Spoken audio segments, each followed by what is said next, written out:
Well, I figured. Hello, welcome everyone. Armin's going to be joining in just a minute, and I am going to get started. He'll join in a couple minutes. All right, so I can't wait to talk about this. Today, we are going to give you guys an update on the negotiations. I'm going to clear a lot of stuff up for you guys, so that your anxieties are lessened or you have more clarity on the situation, because there's more information that's come out, which I think is pretty important. And I'm just going to make sure that my channel has everything good. All right, awesome. Guys, if it doesn't, and if it doesn't hurt you, please open both streams if you can. And yes, YouTube, I have my hands up here, and no, nothing weird. Nothing weird is going to happen. All right, to get started off here, I am going to talk to you guys about the main bit of news today. And guess what it is?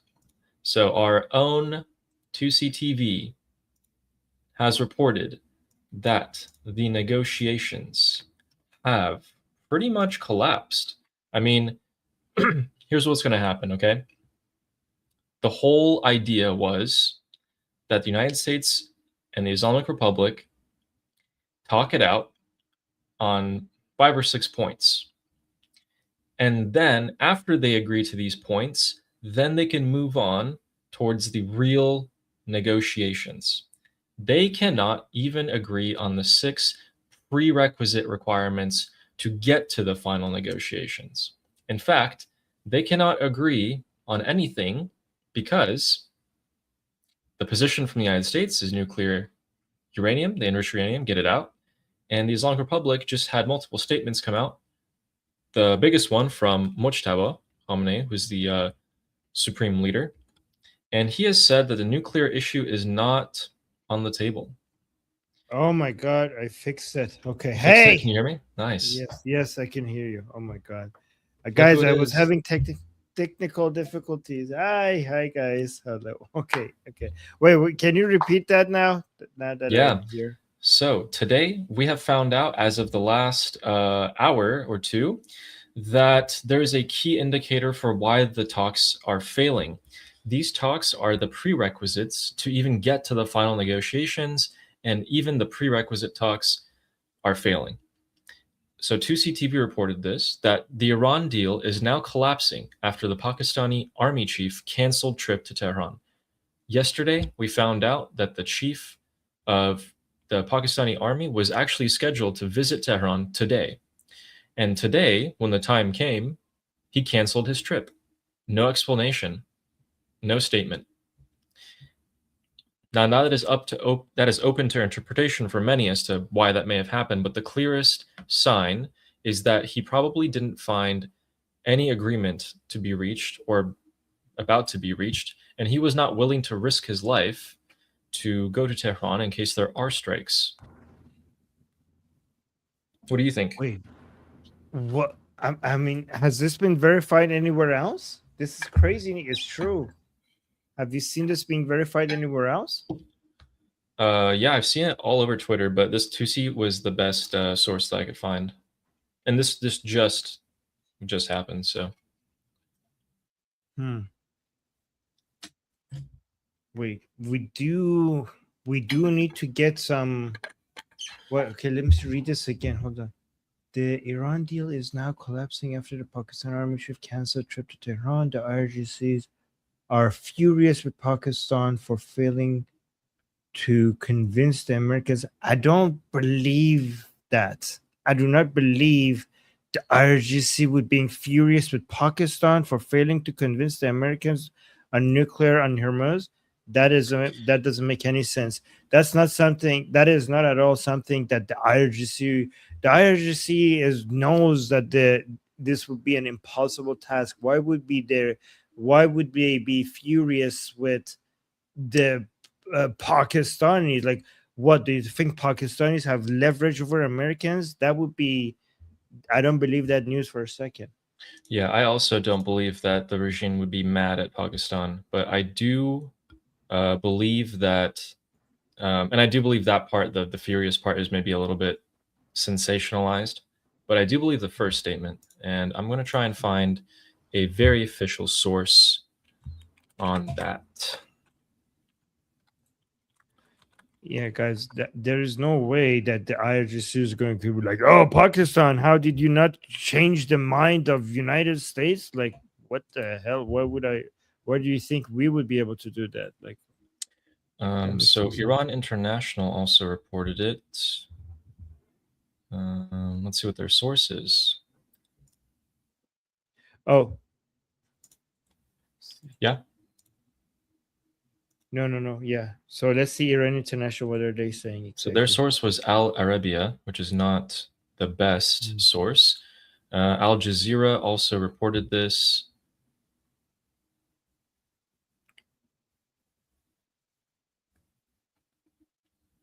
Yeah, this is more believable if if the IRGC canceled it themselves.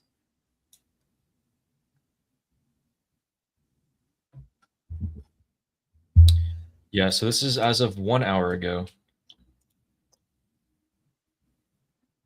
Wait, can you share the Iran International one? Yeah.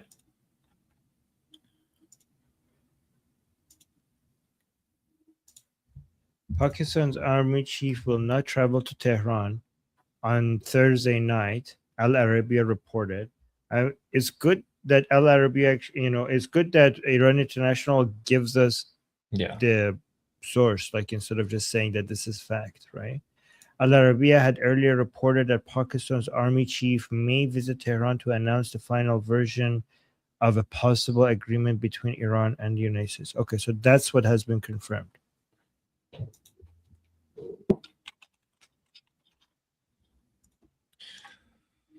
Yeah. I just think, like, I just don't think the Pakistanis, or at least him, the chief of the military, saw a deal to be made, and so he just didn't go there.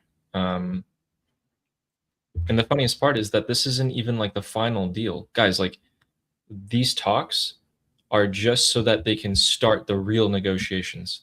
They have to meet these conditions to actually start negotiating, and they can't even do that.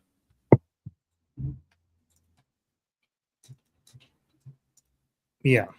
No, that's great. That's good. That means that we are going to go for boom booms pretty soon, potentially, right? Yeah, That's what so a lot of people, so like UAE pundits, Israeli pundits, other people in the open source intelligence committee or scenes have all been saying that they believe today is the day. I'm not sure if today is the day, but we will see. Are we streaming on your channel? Yes. Okay, fantastic. And people were happy that your channel is so look at this. We got super chats saying Jed from Jedi saying, I'm so happy Ali is back on YouTube. Yes, fantastic. We're just ready for military operations now.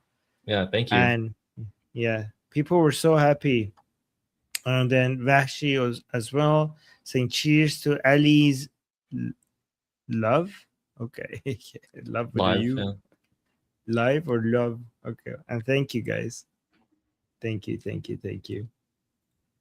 You guys are sweet. And the super chat counter is not working, so we're just going to count it ourselves. So that's 2. 2. And yeah, okay. 2. All right. And so that is the news out of Tehran. Mm-hmm. There is one other thing that happened today, and I'm going to put that at number 2 for today. So in the town of Shahrakord, near Isfahan, which is near Isfahan is where the nuclear facility is, where the United States wants to go in and actually take out the uranium. Near it is a town called Shahrakord, which literally means Kurd city. And today, we've seen 2 important pieces of news come out of it, which are neither insignificant or significant. And I will be sharing that with you guys. So, students today came out in Shahrakord after being told that their exams, which were originally scheduled to be online, are now going to be held in person. and they poured out into the streets en masse.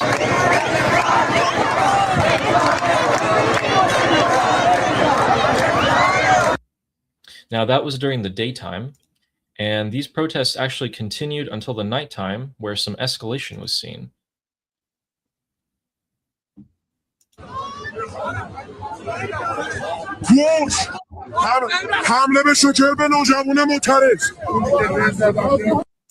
Armin, could you tell everyone what that means? Wait, say that again. حمله به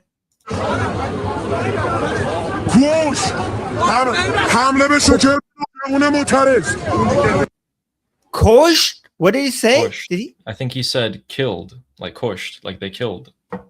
Attack on the youth. So the students are protesting, and then they kill somebody. Why is this not? That's what he said. Well, this just happened. Like, oh wait, no, sorry. That's incorrect. May 11, 2021. That's incorrect. But this was today. This was posted today at 12:08. So this was about 2 hours ago. Are you sure? And yeah. Okay. So let's see what comes out of that. So we saw a student protest. Hopefully nothing serious comes out of that, but that could be a trigger. That could be a trigger. Moving on south into the Persian Gulf, we had a CENTCOM post, which I want to share with you guys. And here we can actually see a picture of a B-1 bomber. Why are these important? These are going to be the planes that essentially secure the Strait of Hormuz and the Persian Gulf. That is pretty much their only job for this operation. And that they posted this today is what I like to think a sign of things to come, because they posted it on the Farsi speaking CENTCOM X account.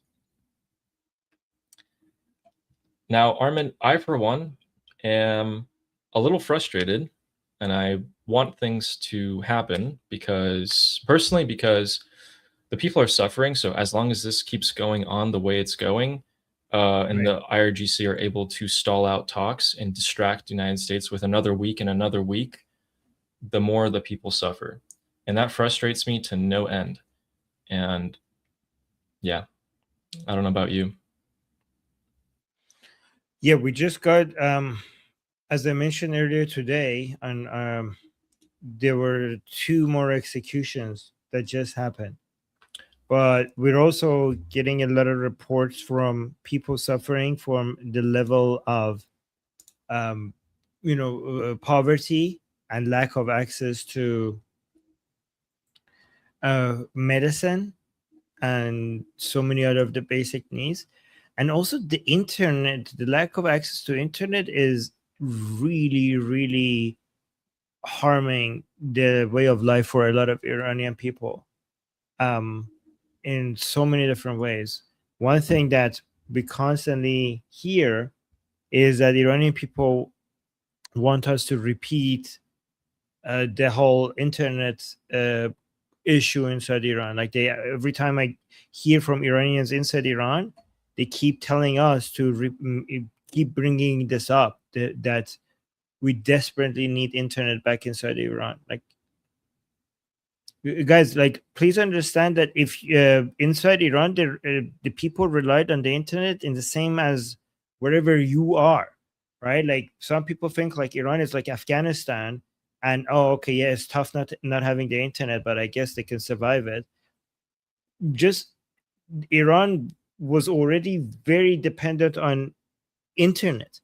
If you just basically imagine wherever you are right now, imagine losing the internet for months, whatever it means where you are. That's exactly what the Iranian people are experiencing. It's not less of a hardship. It's actually because a lot of people think that, well, Iran was already a backward country, so I guess they can tolerate it. No, it's basically the same as you not having internet where you are. Yeah, it pains me. I'm getting increasingly more stressed out on that front. That's why I'm frustrated. Yeah, Cyrus is saying people have literally gone bankrupt, Armin. Yes, because of the internet for sure. Yeah. And Sherry saying boom boom time. Yeah, already. Like, come on already. Like, seriously. Speaking of Yeah, go boom on. booms, as of 2 minutes ago, we have something, but I'm going to give you guys an update on the Shahrakord protest that happened today. So the students have gathered and protested in front of the governor's office because their exams were being held in person. So I guess the governor was in charge of declaring that the tests were going to be held in person and not online. And during the night, reports have been published indicating that clashes occurred during these protests, which was the second video we showed when it was nighttime. They say that government agents attacked the protesting students using shockers. However, we don't know if it was just shockers or if it was shockers in the beginning and then weapons later. And that's all we know as of right now. Yeah, by the way, guys, ask. We will keep responding if you have any questions regarding what's going on and the situation that we're in, and whether when it comes to military operations going forward. Just let us know in the chat, and me and Ellie will do the best that we can to answer it. But yeah, Ali, what updates do you have? I don't know if you saw this, but White House came out and denied the idea that so earlier today we reported that Mujtaba Khamenei came out and said that there is no way that the enriched uranium is going to leave Iran. And President Trump also mentioned that absolutely the enriched uranium is going to leave Iran. So that to us suggested that obviously there's no way to bridge this gap. So military operations are going to happen very soon based on just putting these two data points next to each other. But however, then the White House came out and said that the Reuters report saying Mujtaba Khamenei that the enriched uranium is not going to leave Iran is fake. It's fake news. What I don't understand is how could you verify? Like, I understand if something Mujtaba Khamenei said something, there's a way to verify that. There's evidence for that. But how could you verify Mujtaba Khamenei not saying something? I don't understand that part. Yeah, you're not the only one who thinks that. There is someone who gave a speech at one of the rallies, like one of the pro-regime rallies in Iran, who is saying similar things to you. So we'll bring that up in a bit. But I just want to report real quick that as of now, 8 minutes ago, Shin has reported. Let me bring this up. Shin has reported that there is a blast in Kesh Island. So that is the Strait of Hormuz. And the text itself says, Sede Infajara Kesh Island, which means explosion from Kesh Island right now.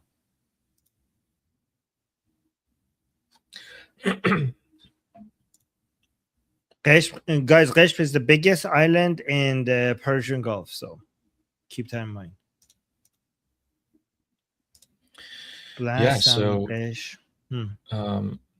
there's that video of what you were talking about, but the guy is basically saying, yeah, he's pretty much talking about Mujtaba. I thought you might want to listen to it, but it is like it's all in Farsi, so you might have to translate it if you want. How long is it? It's 2 minutes or 3 minutes actually. Well, maybe I should listen to it later and see, but because 2 minutes, I think I listened to the first 30 seconds, and that was where the important stuff was. So if we can listen to that for now, and then maybe later on. Yeah, but okay, let's. We got a question in the chat. Yeah, Deborah is saying,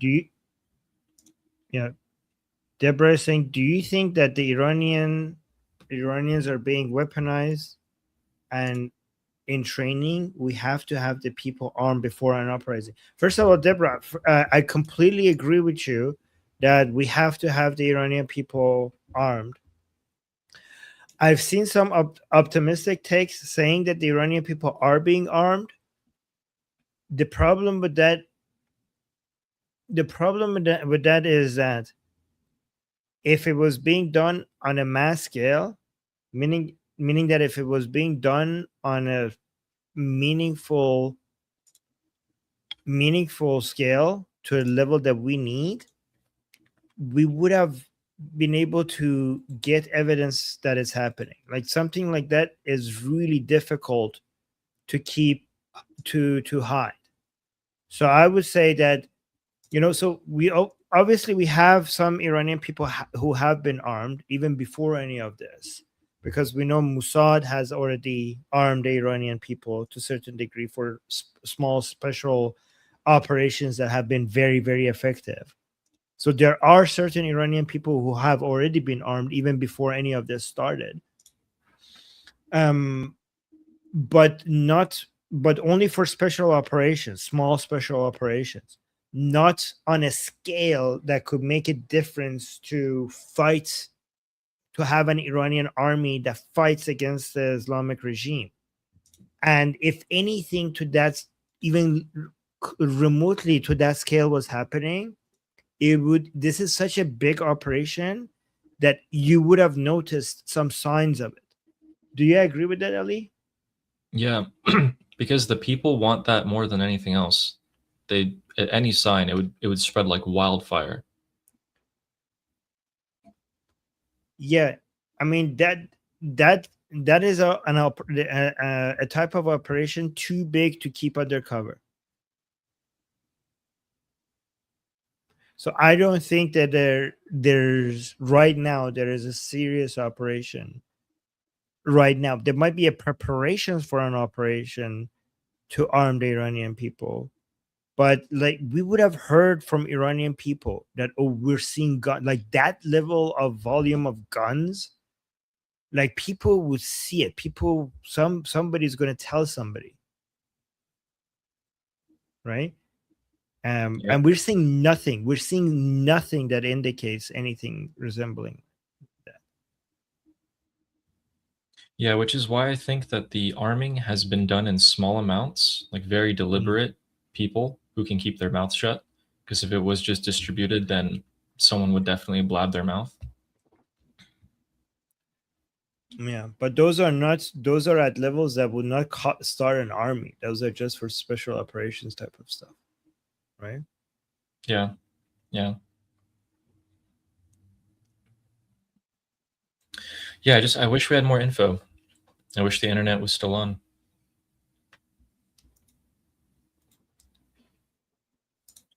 I'm in touch with some Iranians, but yeah. Oh, we got a super chat saying boom booms, explosions, attacks are not an if, they're a when. The sooner the better. I mean, I agree with that. Yeah, for sure. And thank you for the super chats. Again, the counter, guys, is not working for some reason, but I can see that we are at 4. That was super chat number 4. So thank you for that. Oh, where did I unhighlight it? Okay. Oh. What is the next thing? Before we go out of Iran, momentarily, I actually want to show you guys this then. I just found this. Let's go show on stage, switch to this. All right, so looks like people who take satellite imagery of Prince Sultan Air Base, which I'll just show you guys. Okay, I hate that. Which I'll show you guys here. The date is stated in the picture. That's today. And they are saying that there are multiple refuelers lining up to take off, multiple sentries, and 20 plus jets.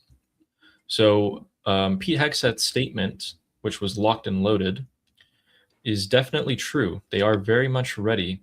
And remember, guys, Admiral Cooper and the Joint Chiefs Staff head, is it Daniel Kane? Or we call him Raisin Kane. Are in their headquarters in Florida. Everyone is ready. it seems like no one actually knows the exact timing, and they are waiting for the last green light to come from President Donald Trump. So we have seen every indication. Everything is pretty much ready. CENTCOM's posting the B-1s are having training flights. The jets are ready in Prince Sultan. Yeah.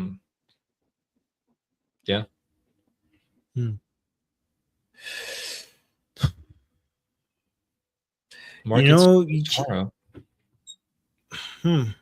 Wait, what? Doesn't the jump in Brent prices, doesn't that suggest that maybe we're not going into military operation? Because Brent is now at $88. Doesn't that mean that the markets think that we're not going to be doing military operations? Or does it let Trump have some leeway to raise the price of oil again with the conflict? I mean, true, but it's not like the market is waiting for President is trying to. It does give him leeway, but it's not like the market cares, acts in accordance to what President Trump needs. True.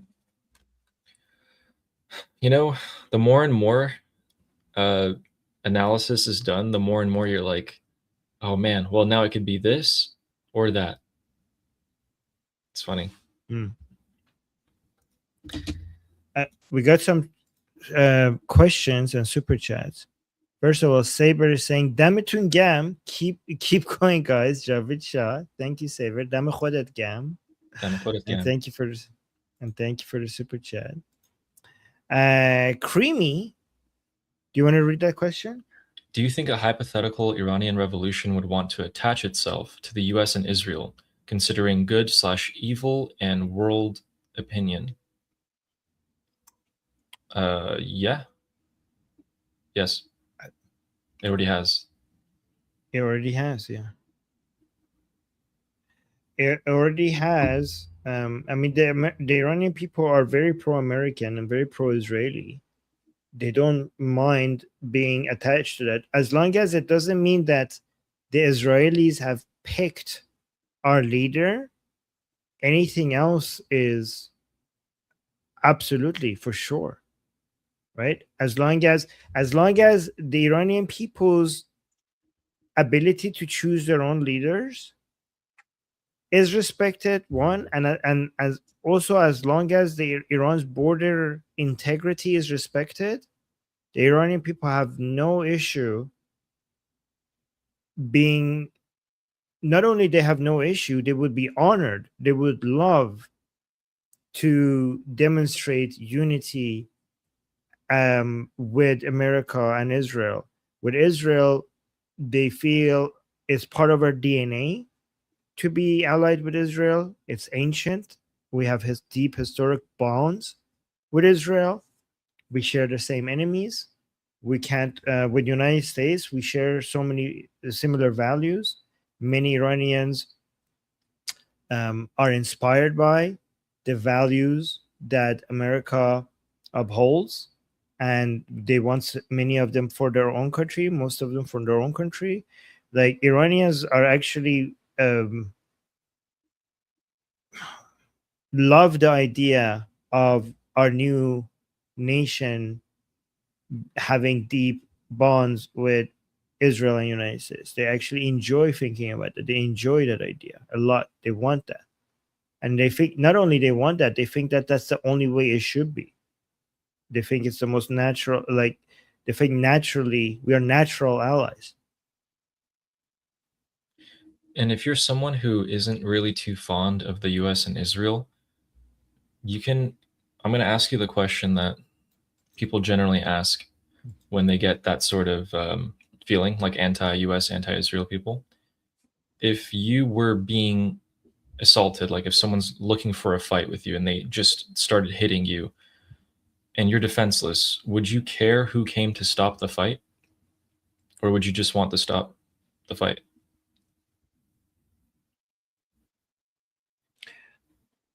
Also, with regards to world opinions, I mean, many Iranian people would think that why should we care about their opinion? They didn't care about our opinion, the rest of the world.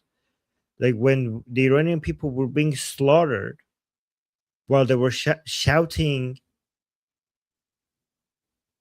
Prince Reza Pahlavi's name, the question that the world had about this event was, why is Prince Reza Pahlavi working with Israel? Why is he working with Israel?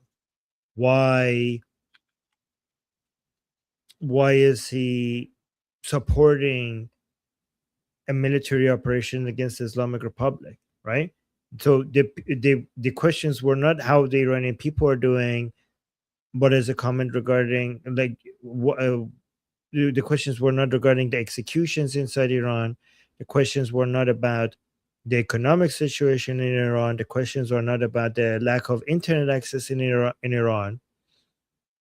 So the world didn't give a shit, other than United States and Israel. Most of the world did not give a shit about the Iranian people. I mean, many people did, but the governments of these countries didn't give a shit about the Iranian people while they were being slaughtered and suppressed. And in the most many Iranian people's attitude is like, fuck them, fuck them. Like, yeah. Yeah. I mean, look Cyrus. at we remember. Cyrus says we remember our allies. Not only do we remember our allies, he corrected himself. We remember our allies, and we also remember the people who said nothing, did nothing, or even worked against us, which are too many, to be frank with you. I mean, look at Israel. Israel is a very strong and prosperous country. With all the hate that it gets, it continues to keep outgrowing all of its enemies in economic power, military power, cultural power, everything.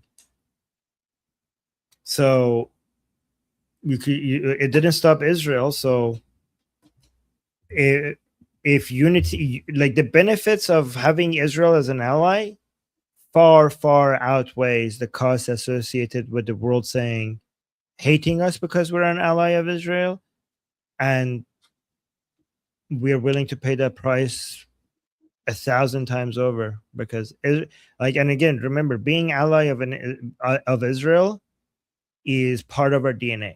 Like, this is naturally how the Iranian nation is. So we're just going back to our roots. And if anybody doesn't like that, they could go fuck themselves. We don't give a shit. Not only did Cyrus the Great free the Jews, and that was part of our history, but we actually helped a lot of them during World War II as well. So it's not just ancient history, it's recent history as well. Yeah. In fact, it's a benefit that they hate us. It's a benefit, it's not a cost, because Israel is actually a very effective way of figuring out who are on the wrong side of history, right? We want to be hated by the right people, like people with garbage ideologies, like communism, woke leftism, woke right-leaning views, and Islamic ideas. If they don't identify you as their enemy, then you're doing something wrong. Like, you want to be considered as the enemy by these people, or else you're not on the right path. So one reason why we wave around the flag of Israel is to make it clear to our enemies that we are their enemies. Like, we want to make that clear, and we do that with the Israeli flag. We want to be hated by them. Okay, we want to filter those people out. For us, the Israeli flag is the same as, I don't know, the crosses to a vampire, right? So for us, it serves that purpose. And that's why we are so happy to see that finally the lion and sun flag is being hated as well. And that might seem like a weird thing to be happy about, right? Ali, what do you think about this? I'm actually happy these days to see the lion and sun flag being hated, right? I'm happy to see the Israeli flag and the lion sun flag and the American flag, because when they hate you like that and everyone shows their cards, you know that your bond with, for example, Israel is going to be much stronger, because now it's your mutual interest to be allies, because no one else wants to be.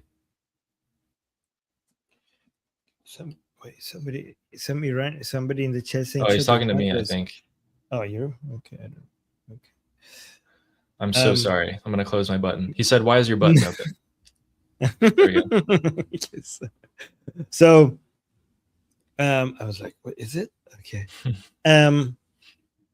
But Ali, the reason why I'm happy that the lion and sun flag is being hated is that we're being recognized. Like we're basically being put in the same position, the hated position of the Israeli flag, and we're being hated by the right people, right?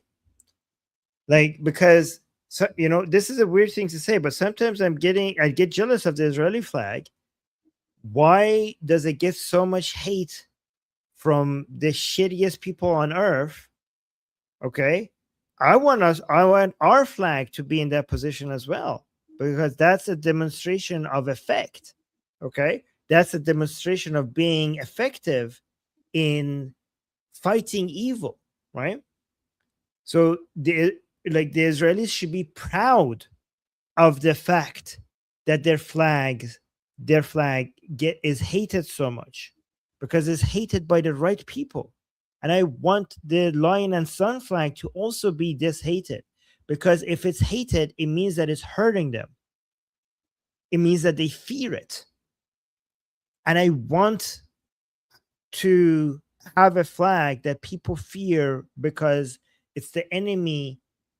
Our flag should be a threat to the enemies of liberty globally, in the same way that the Israeli and the American flags are.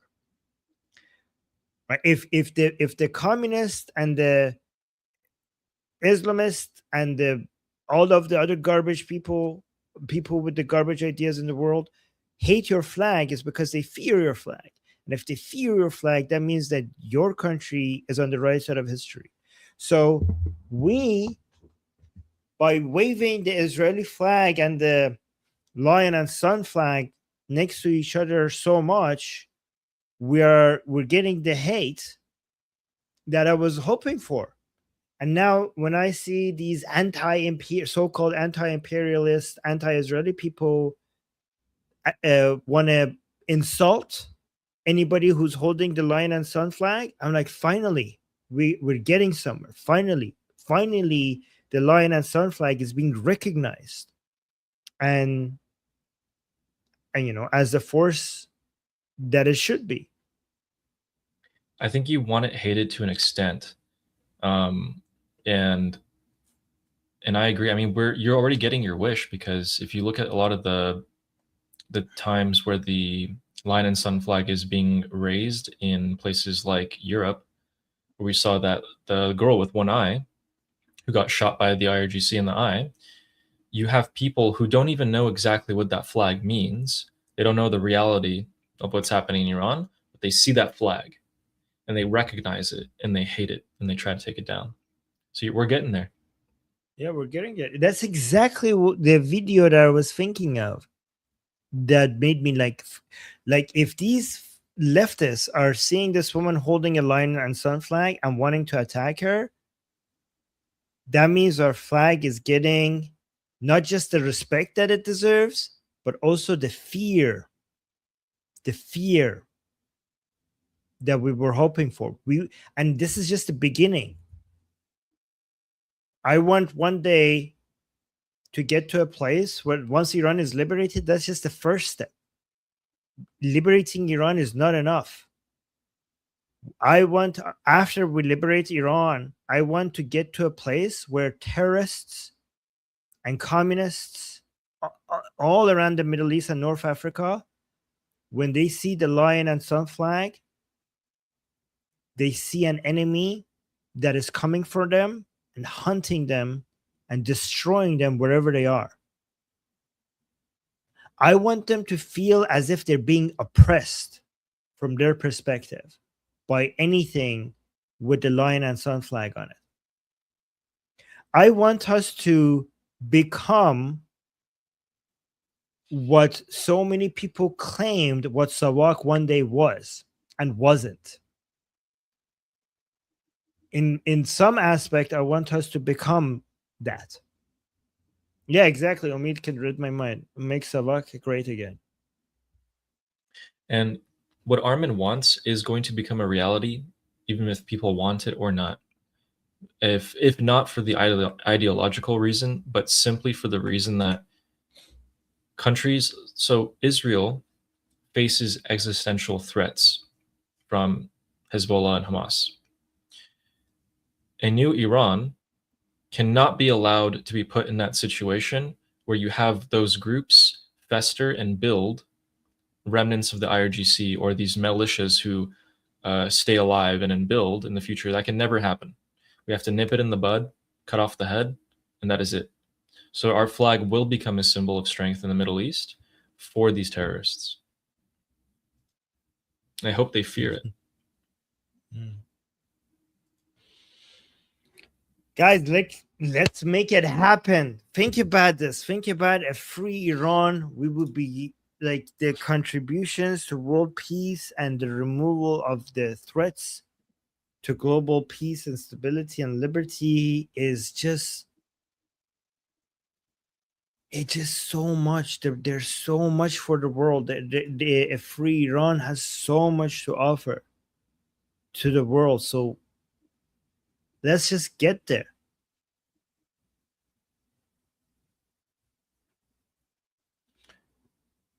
What do you have next? I'd like to show you guys the result of the blockade now put into a graph. I like graphs. Oh, you're such a nerd. Yeah. Oh, yeah. So in April, which is when the blockade took effect, you can see big column and small column. And you can see before blockade is the big column, and after the blockade is the little column. That's pretty significant. And also, this is in April. So in May, that's even less. Actually, yeah, like slightly less than that. These are barrels per day. Before the blockade, this is just over 2 million. After the blockade in April, reached about 250,000 barrels a day. So we finally put that. And this is an article by Behnam Ben Teleblu, who I highly recommend you guys listen to, and Said Ghassainajad. So two experts in this field. You can see actually another graph, but these are just the exports from April 2nd to April 14th, day by day. So this is kind of hard because it's only like a 2-week period, but still better than, yeah, it's pretty good. Roman Viking, go back to the first graph that you had. Oh, this one, yeah. Roman Viking has a very, very technical question. I don't know if you could answer this, okay? Is big column the father of the small column? Oh my god. I don't get it. I'm gonna be honest with you. Oh my god. Yeah. It's not that deep. Just don't think too hard. Okay. Oh, okay. Okay. I see. I see. Anyway, yeah. Okay. But here, Wait. early Yeah. data from May have an average exports of just 100,000 barrels per day.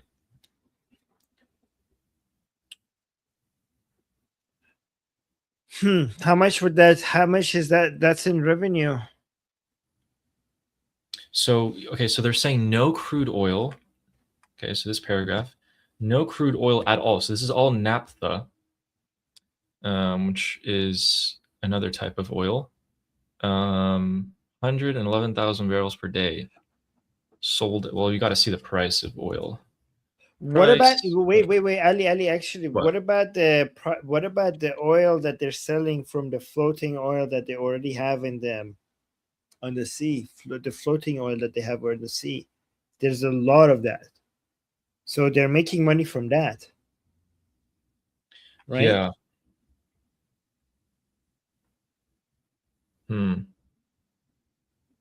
See if the article mentions anything about that. Amir, thank you so much for the super chat. Thank you, Amir. Always so generous. Oh, look, they even gave us the number. Iran may have earned anywhere between 2.9 billion and 3.2 billion in April. Did they take into account the oil that they're selling, that the revenue that they're getting from the already oil and the up on the seas, the floating on the seas? Did they take that into account? They're saying that all the oil, most of the oil, so 80% of it in April went to China.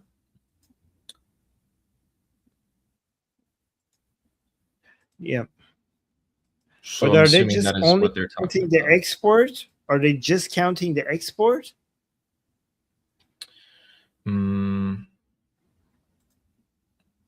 I think they mean export and sold.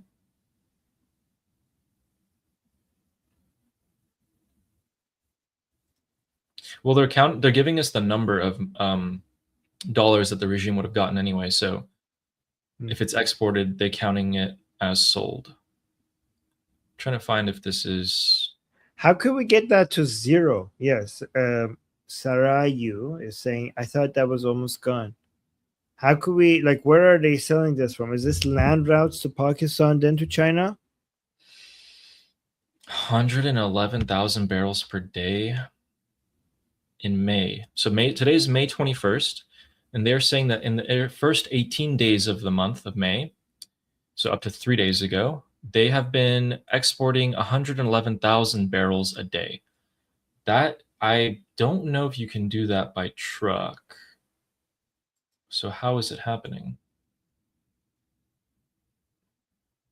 Do they have pipelines that go into Pakistan?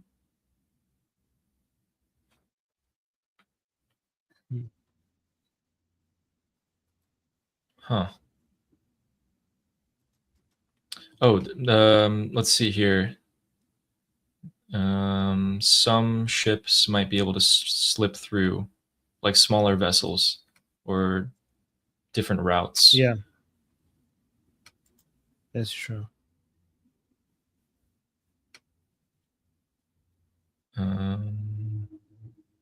Yeah, no, nothing about the May.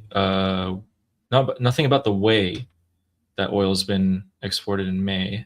It's all April data.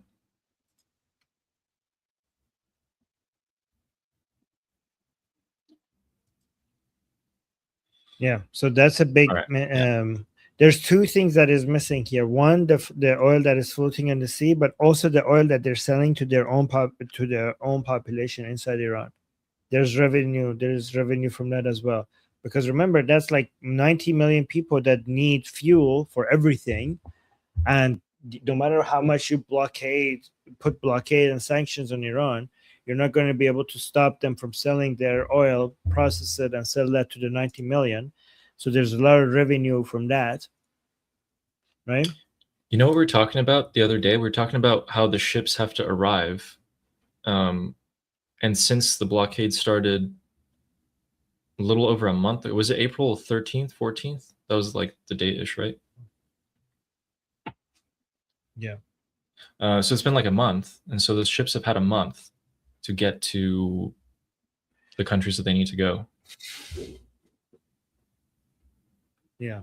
So even if they have sold their oil up till now, then from now on, with the exports being less and those ships having already sold their stuff, I think now we're finally reaching the point where they're really suffering economically. I think you're assuming that the only reason why the oil on the sea hasn't been consumed is because it takes them to reach their destination. But a lot of them just sit there waiting for customers. Like there's too much oil. Like there's so much oil just floating in the seas that are not yet consumed. And the reason why they're not consumed is not because they're just storage, right? It's not that they once they arrive they will they just get bought right away. It's just storage that the regime has outside of Iran on the open sea, waiting for customers. Do you mean ships that are in the Persian Gulf or outside of it? No, outside ships that are like left the Persian Gulf like a long before this any of this started, that are just sitting there I wish we and could get data waiting on for. that. I think we do have data on that. I don't have it right now, but there's a lot of that. Like there's like hundreds of hundreds of thousands of hundreds of millions of barrels just sitting there. Yeah, I'd heard about that, but I'm kind of wondering why they're not being sold when there's such, like, some countries are truly suffering But they're oil reserved. They're shortages. considered like I mean, they're just reserves. They're just. I mean, here's the thing: you can't, because they're not being sold, because once we have the blockade on the Strait of Hormuz, that the oil prices go up, and because even though they're out there, the market adjusts for the understanding that it's not going to be oil added to all of this for a while. So they will become higher in demand. So the prices go up, and the prices go up. That means that they're not going to be as readily available for the customers because now they're expensive. So you can't just be like, let's buy everything, right? I see.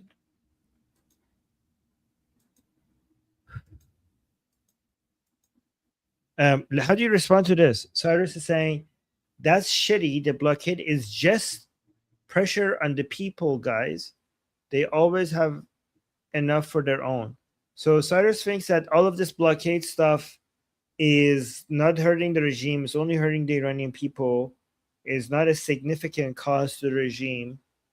And Cyrus also thinks that like the Americans have abandoned the Iranian people. And what do you think? How do you respond to this? Well, if they abandon the Iranian people, then they would just get up and leave. But the blockade, you're right, it's putting pressure on the people, but not just them. If the regime is starved of like over $500 million a day, how many more terrorist militias do you think they can fund? How many more IRGC members do you think they can give money to? After a certain point, I mean, it's going to get less and less. All of their other operations around the country are going to have to stop. And yeah, not enough yet to collapse. I mean, by itself, we made the calculation the other day. They only need like $1.5 billion to have enough forces to keep the Iranian people under control. So they can do it. Even if you take away most of their money earning ability, they can do it. But that's why we do all of this all at once. So, by the way, Cyrus and also Fine Stars, let us know about your views about what's happening, because we want to respond to it. Because I know both of you think that this is a very shitty situation, and this is not in the benefit of the Iranian people. That the regime has enough to continue. It's only the economic blockade is only hurting the Iranian people. So if you want to like see, I do want to talk about this, because I know many Iranians have the same perspective, and I do think we should respond to it. Ali, what do you think? I think we shouldn't just hide it under the rug. About what Cyrus was saying? Yeah, because they think what they're saying is that the regime has enough to be able to suppress the Iranian people, because it doesn't, Ali, like it doesn't, if you want to see it from their perspective, it doesn't really take that much to suppress the Iranian people. It doesn't take that much money, right? So they're saying, what is the point of all of this blockade and economic pressure, where at the end of the day, the regime will be able to survive it, but the Iranian people won't? Well, Cyrus, what else do you propose? Because if it continues like this, you know what's going to happen? The wealth gap between the regime and the people is just going to widen more and more and more as time goes on, the years go on. The people will get poorer, and the regime will retain its ability to make money. So that's the alternative, in my opinion.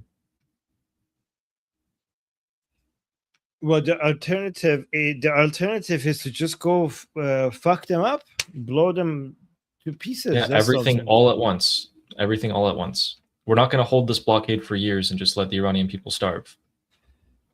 But you can't create a humanitarian crisis for 90 million people like that.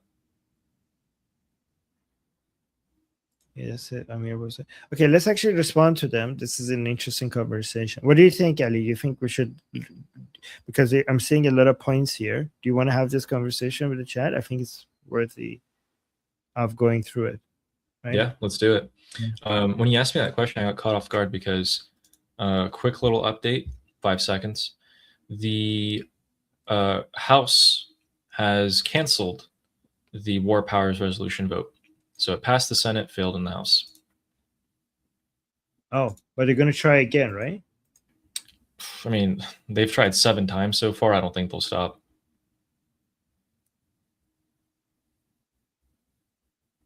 Okay.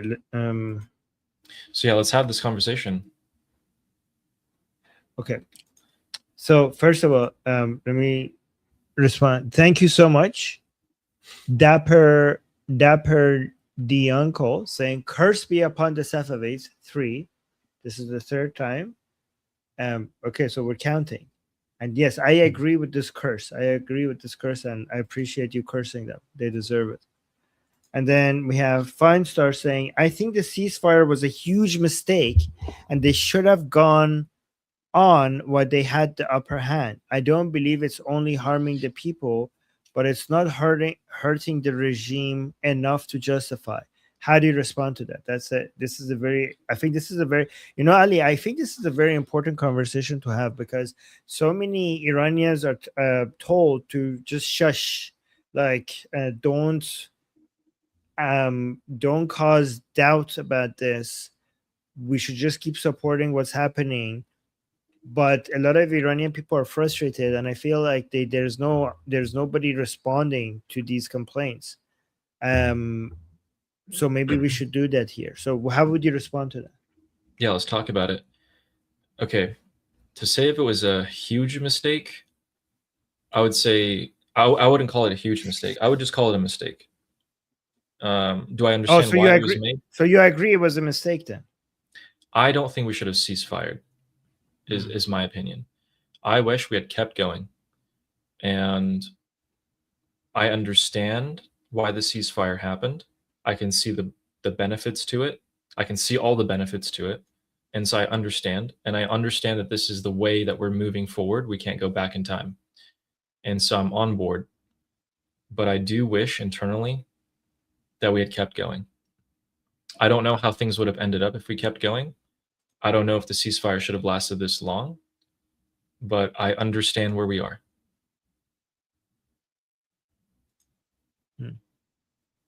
Okay, a lot of people in the chat are agreeing with you, right? Like I don't know if I would go as far as to say, like Sarah, I don't know if I would say the ceasefire was not in the best interest of the people. Because if the ceasefire does end up causing us to go back to the strikes with much more intensity and actually get all of the regime, get them to a point where they're weakened, the people can come out and finish the job, then you could technically say the ceasefire was in the benefit of the people. But if it doesn't result in that, I'm going to be so frustrated. Let's just say that. And I understand Tectones. Like, trust me, I've been keeping an eye on this. This is all I do, like 24 hours of the day, unless I'm sleeping. I understand. Wait, let me do the super chats before we go back to the conversation. Guys, thank you so much for the super chats. Again, sorry that the super chat counter is broken. I'm going to try to count them myself later. But Lior is saying, aren't we giving the Islamic Republic too much time to rearm? I think so, yes. The we missile just got factories, reports. Yeah. Well, the reports about the drones being rebuilt. Yeah, we got new reports that suggest that they rapidly managed to like during the ceasefire, they got a lot of drone and missile capability back because of the ceasefire. So that is true. Yeah, I wish that ceasefire didn't last as long. Like I think last week at most, like the latest last week, I think we should have done something. I am looking forward to understanding in the future why did it take this long? Well, I mean, because I mean, how about this? How about this, Ali? Because from the American perspective, people think like maybe somebody will say like, guys, you do understand that military firepower is not just this magic, stream of force that just comes from the heavens, and you just turn it on when you want, and then it will just keep going for as long as you want it. Like these are very expensive resources that takes a lot of time to arrange, and there's not an unlimited amount of it just like available to just rain down from the heavens whenever you wanted to, right? You'd like sometimes we treat it like it's a video game, and in reality it's a lot more complicated than that. And it's not like you could just wish it and it will just appear. And that's why people say like, yeah, just because you see the Americans and Israelis do so many incredible things, we then imagine them having unlimited godlike powers to just go boom boom at a moment's notice anytime they want, as long as they want. And it just doesn't work like that. What do you If you think? guys follow the money, Armin's absolutely right. Trump gave an order to the defense companies in the United States to bump up their production of a lot of the munitions that the United States used during this war, and those take years to replenish fully. So this is like not a short-term thing, because the U.S. isn't in World War II where they can just pump out everything they possibly need. I mean, the Germans, the whole like complaint of the Nazis were that, yeah, we destroyed like 20 bombers of the United States Air Force, and then the next day they came in with like another 20, just brand new, replaced them straight away. That was during wartime, and we can't do that right now. But I assume that they would have just brought in their stockpiles and they would have refilled them up. I wish we had Jeffrey here for that, but I think my frustrations, which I actually started feeling last night, was that I was like, okay, it's been like a dozen times where we've tried to get them to agree on this like one thing or maybe several different points, and the Islamic Republic hasn't agreed on any of them. And then we hear like requests of at the request of Pakistan, at the request of Saudi, this and that, and to the average person, like beyond frustrated. Like you would be beyond frustrated, right? And you'd start rethinking everything. And in fact, one of the things that keeps me grounded and keeps me still confident as to why things are going to go ahead is because of the money, and is because we have rearmed. We've added twice the military firepower that we had in the beginning, and we're the closest we've possibly been. February 27th, no one knew that February 28th was going to be the war. But right now we know that it's about to happen at like any moment, unless something specifically comes in and stops it, which is the uranium getting out of the country.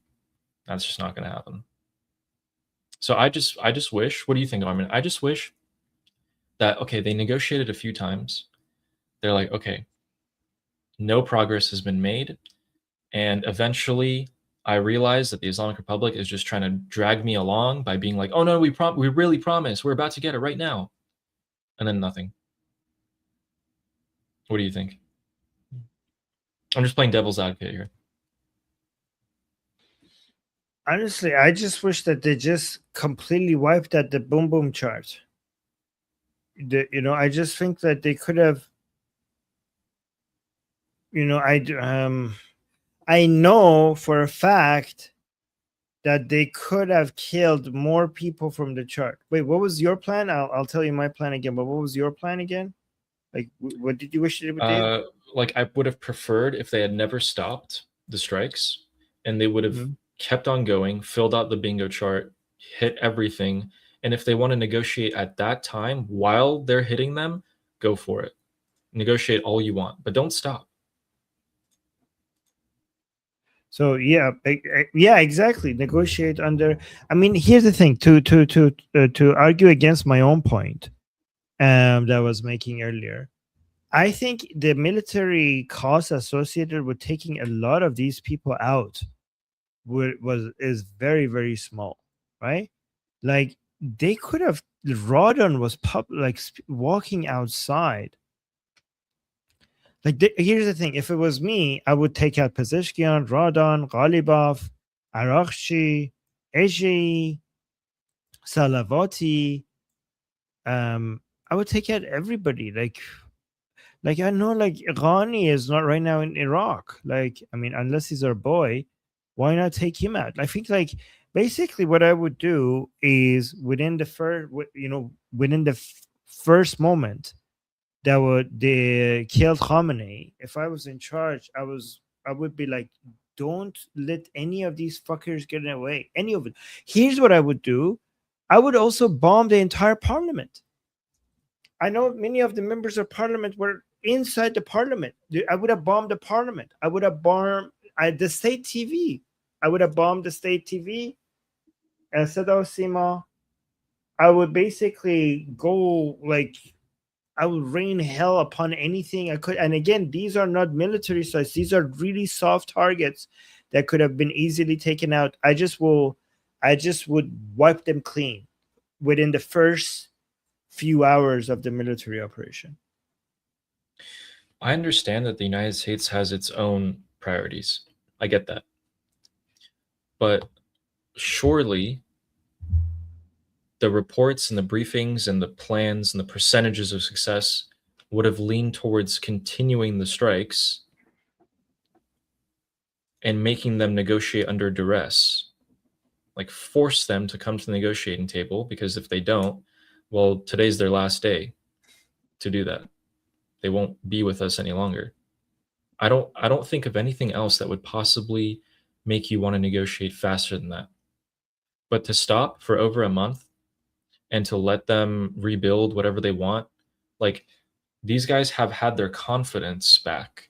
They think, oh, if we just keep going to Pakistan, Pakistan's request is going to make Trump stop. If we bomb the UAE's nuclear facility, the UAE and Saudi and Qatar are going to go to the United States and be like, hey, maybe we should have a bit more talks.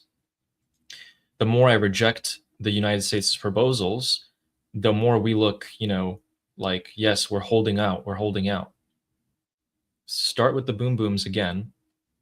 Please, Mr. Trump, start with the boom booms again. Bring them back to the negotiating table by force, against their own will, destroy them, fragment them, and force them to make the deal that you want to make. We'll take it from there. But do not keep going like this. It only hurts the Iranian people, whom you did say you were here to help. And I believe that you're here to help. So let's see what happens. Okay, let me read the super chats before we got some new questions. I wanted to. People are asking really good questions in the chat. So let's first do the super chats and then we go to the questions. First of all, Amy is saying Ali's homework: watch the movie Zoolander and practice the faces in the mirror. Okay, that's homework for you, Ali. Okay, write that down. Don't forget. And thank you, Amy. Thank you for the super chat. And okay, Amy is really funny. Gage in America is saying regime change needs to be done before midterms. Yeah, actually, we need to talk about how much the midterms is going to affect President Trump's ability to continue the military operations. Is that Ali? Do you like maybe for next time look into that? Would you be interested in? Yeah. Okay, sounds good. And thank you, Gajan. And Sarah saying, by the way, Sarah for somehow fixed the counter. The counter was at 0 for the super chats, and then when Sarah gave her super chat, it went to 9, and then it got stuck there again. Even though Lior's super chat is now the 10th super chat, it doesn't show 10, so it got stuck again. So Sarah, I think we went from 0 to 9, and now we're stuck at 9. Weird counter problems. I don't know why YouTube is glitching. Sarah saying, why has the USA allowed PRC planes, to Chinese planes, to deliver weapons from China? They had dominion over the skies. They could block the planes from entering Iranian airspace. The only way you could block the planes is to shoot them down. And I don't think the Americans are willing to shoot down Chinese planes. That's my understanding. What do you think, Amit?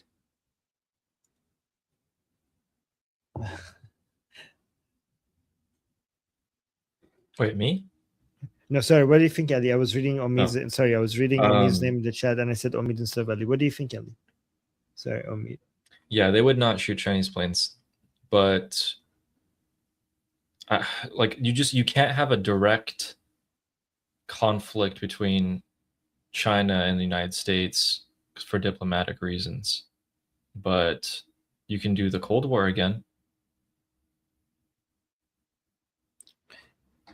No, yeah, but I mean, yeah, but that's like long term. I don't think China knows that United States is not like in a meaningful way going to be able to stop them from giving missile components and other equipments to the regime in Iran, and other than just asking them, right? Other than just be like, hey, stop.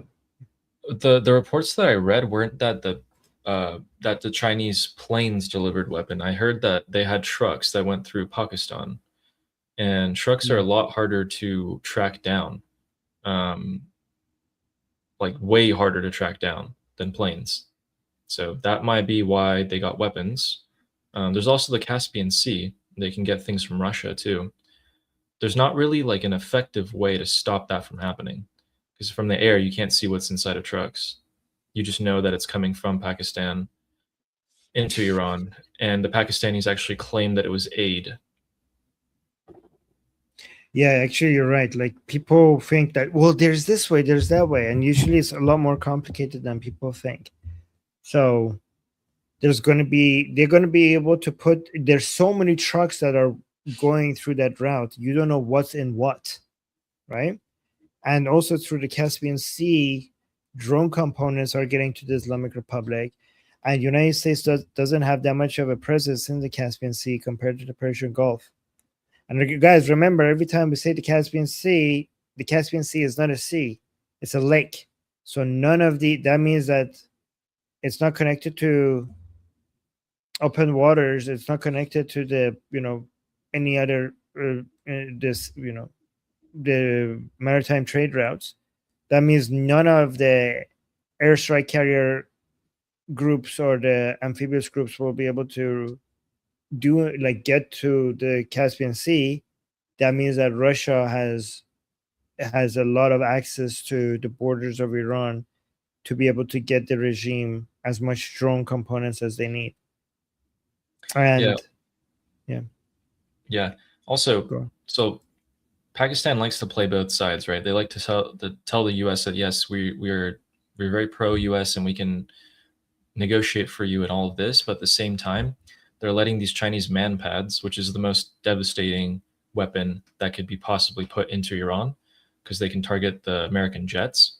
They're letting them, and they're bringing them into trucks into the Islamic Republic and other weapons. And then they're also letting the Islamic Republic park their warplanes inside Pakistani military bases so that they don't get hit by the United States. So I don't like that at all. I don't like that one bit. I get that Pakistan's not this, one unified entity. I get it. But man, that's too much. That's too much, way too much. And Lindsey Graham is actually very frustrated at the Pakistanis. So am I. Another thing is, what would it look like if the United States didn't hit the right truck and killed civilians? We found remnants of United States missiles, like fragments, at the school in Minab, and the international community is still not gotten over it. That's the last thing the United States is going to need.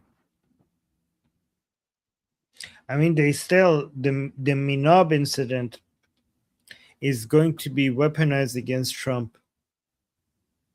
We like, guys, the Minob incident, we're going to be hearing about it for years, and they're going to bring it up and again, and they're going to use it against Trump. Even after he's out of office, they're going to use that against him and all the other people who were involved. Why don't they bring that up for Obama, I wonder? Why don't they brought up the massive amount of people that got bombed under his, the civilians that got bombed under his reign? Yeah, I wonder. And then we got our 10th super chat getting us to the finish line, even though YouTube is not counting it yet. I'm sure at some point it will come out of its glitchy thing. But Lior saying, Armin, eat your blueberries. Okay. All right, I will Look do at that. look at chat today. They're telling me, they're like, button up your shirt, Armin, eat your blueberries. Eat your boot. Brush your teeth. Okay. All right. Also, Sherry saying no super chats for Ali. Yeah, no super chats for Ali. Not yet. Let's get to 1,000, and then I can do it. No, I was gonna say it's because they don't love you as much. Oh, you give it away. No. I didn't consider that. Okay. No, guys. So now that we here, so this is Ali's channel, YouTube channel, which is now you see it's live again, so it's functional again. Yay. And you guys need to go subscribe because Ali is not monetized. To get monetized, he needs 1,000 subscribers and 4,000 watch hours, right? So his subscribers we're very close to 1,000. He is at 844. I'll put the link to his channel in the chat. The link to his channel is also in the description. How many watch hours are you at right now? 2.5 thousand. So I need another 1,500. Okay, you're close. Okay. So if you guys can open both streams or something, I don't know. So that means that once he gets monetized, then he's able to get super chats. But now he doesn't get super chats. Let's look at some questions. Yeah, go on. Do you know who Yashar Ali is? The guy who does like the war room. Like, have you seen that on Instagram? No. Oh, wait. If I see his face, I might. Oh, is that the guy who teaches military operations inside Iran? No, I don't think so. Okay. But he reported like 30 minutes ago, and I've been trying to find other confirmations, but he reported that air defense over Tehran was active. I haven't seen it anywhere else though. So I've been trying to find anyone to corroborate that. In server doesn't like him. In server saying he's shit.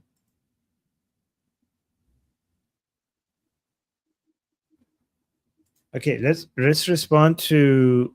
Oh yeah, Lick, they're saying he's leftist. Yeah, I don't really know. I don't watch anything he does, but I just saw, like, I gather a lot of intel in different ways, and so if there's a keyword like anti, like AA over Tehran, then I see it. So I don't know who like posts these. So I look at it and then I try to make sure if it's true or not, and then bring it here. Okay, answer this question by Fine Arts. Yeah, so I heard that, right? It was like people are saying that Trump gave them 3 days. Did he say specifically 3 days, or did he just say a little bit more time? Let's read it first. So Fine Stars is saying Trump said he is giving them a few days, Friday, Saturday, or Sunday. If they reach no deal and the strikes still don't happen, how long can we wait before calling out Trump? It's getting ridiculous. It's a great question. How long can we wait until we call out Trump? Well, let's get Texas. Texas in the chat. How do you answer this? Because Texas believes in Trump. Also, guys, I don't follow Yashar Ali. I don't follow him. I'm just saying I gather ways. I gather intelligence in different ways. Fine Stars is saying, I love how Armin has a new name for me every time. I'm okay. Okay, I'll try better. I'll try to get this, be more consistent. Did you hear that the Islamic Republic's soccer team has gotten their visas in Turkey today? Oh, they got their visas? Apparently, yeah. Okay. Guys, it's the Islamic Republic's soccer team, football team, not Iran's soccer team. Yeah. But yeah, I'm So- wondering how to answer that question. Did Texas? I would need to So see. Texas say, I believe he will do what he says he will do. Okay. Okay, but Texas, I'd like to see a Trump, somebody who really believes in Trump. How would you respond to this? By what time, if we don't see any military operation by President Trump against the regime, by what time would you say, okay, I'm disappointed now?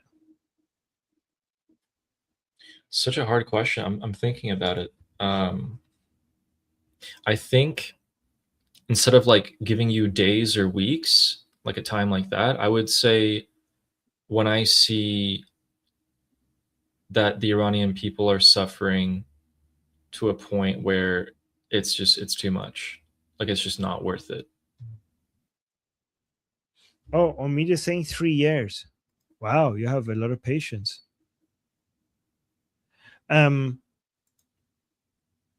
So by the way, guys, I appreciate how in this chat we have people who are skeptical of Trump and people who are really supportive of Trump, and we're having a very civil discussion about it. Like, I think that's how it should be, right? Like, we could be like, well, I really believe in him, I have faith in him. Somebody's like, no, I'm skeptical, and we're not like attacking each other, and we're having like a genuine, like, friendly discussion about it.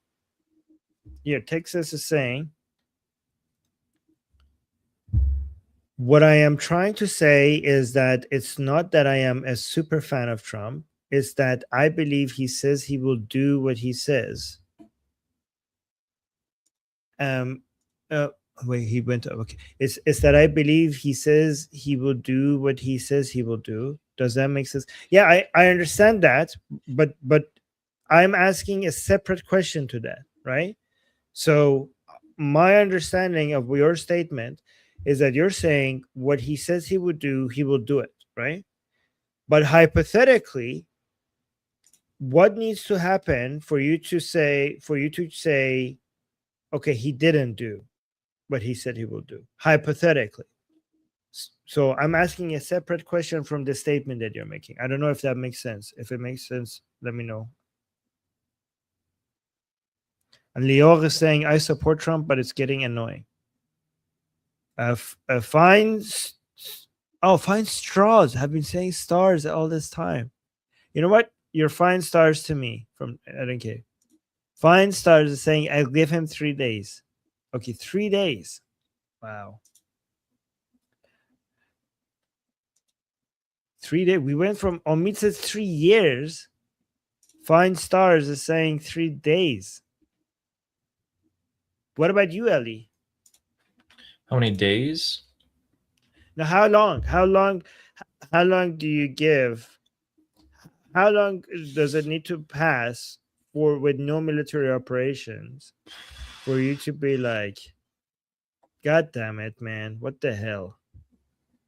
I mean, I can still really much like Trump and say that because I think I'm already thinking that, like, God damn it, man, like, come on. But I want it to happen. I think it should have happened last week. But when the Iranian people start suffering even more, I'm gonna be like, it should have been done yesterday. Like, it should have already. We should not have gotten to this point.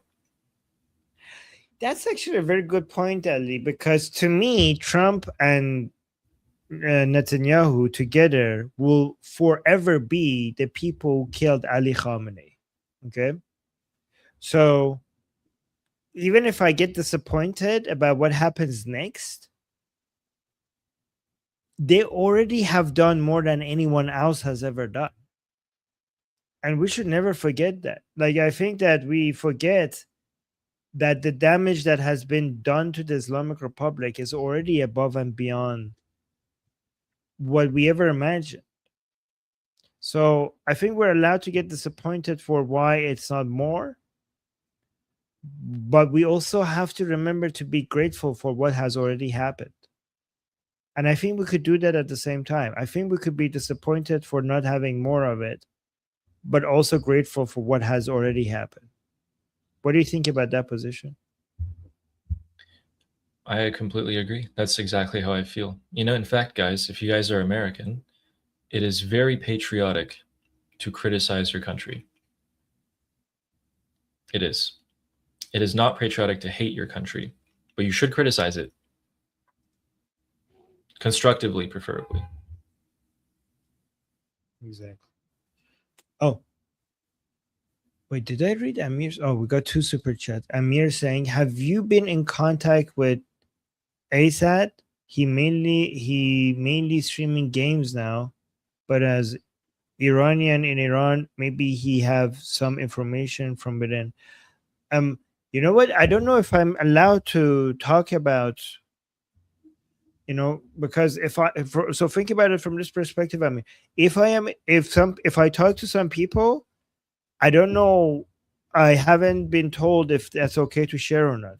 And given how, uh, for security perspective, people who are in Iran, it's very a tense situation. So maybe I'm not sure what can I share regarding who from Iran I'm in touch with or not. Right? Does that make sense? It does. Oh, I'm saying okay, okay, okay. It does. No, Let's and not Amir, OPSEC. Amir saying, Amir saying sorry. I didn't thought about the risk. Don't be sorry. I'd like these are not stuff people consider. Sorry, Ali, I interrupted you. Go ahead. No, it's just OPSEC. But yeah, don't be sorry, Amir. Guys, Amir has the best intent. Everyone here knows Amir. No one would think that. Like, don't apologize. Yeah, don't apologize. Yeah. Oh. Man, what else was with that? I think what was it about like the Friday, Saturday, Sunday? Yeah. So did he specifically say 3 days, or did he just say like some more time?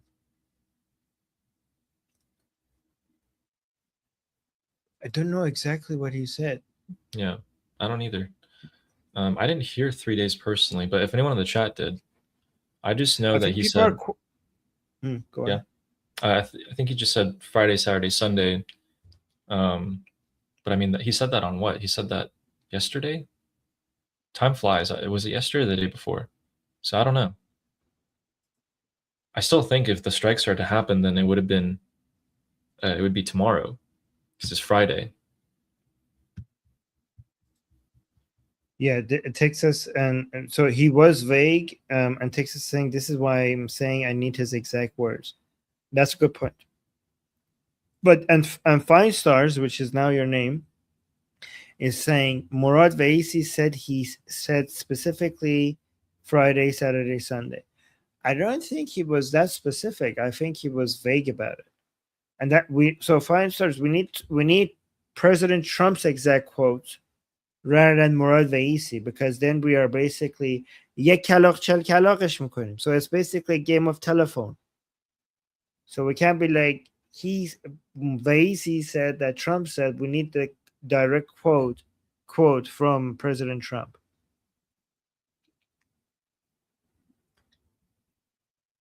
Ali, یک کلاغ چل کلاغ? That's the game of telephone. You know how lost in, yeah. You know what I'm trying to say, right? No. But yes. No. Okay. So I'm just saying that if instead of if you don't hear a message directly from somebody, right? If there are people in between, that instead of saying Trump said this, instead of saying so Oh, and lost in so translation. said, yeah, it would be lost in translation. If you say so and so said that so and so said something, then you might not actually get the right message. Yeah. So it's like a game of telephone. Yeah, I mean, honestly, he wouldn't say, he Okay. could say Friday, Saturday, Sunday. He could say next week, 2 weeks from now. Obviously, he would never say the actual time that he's going to do it. So, and he's done that Can before. anyone get us the exact quote? Maybe anybody can me, because I don't even know what to search for. What do I search for?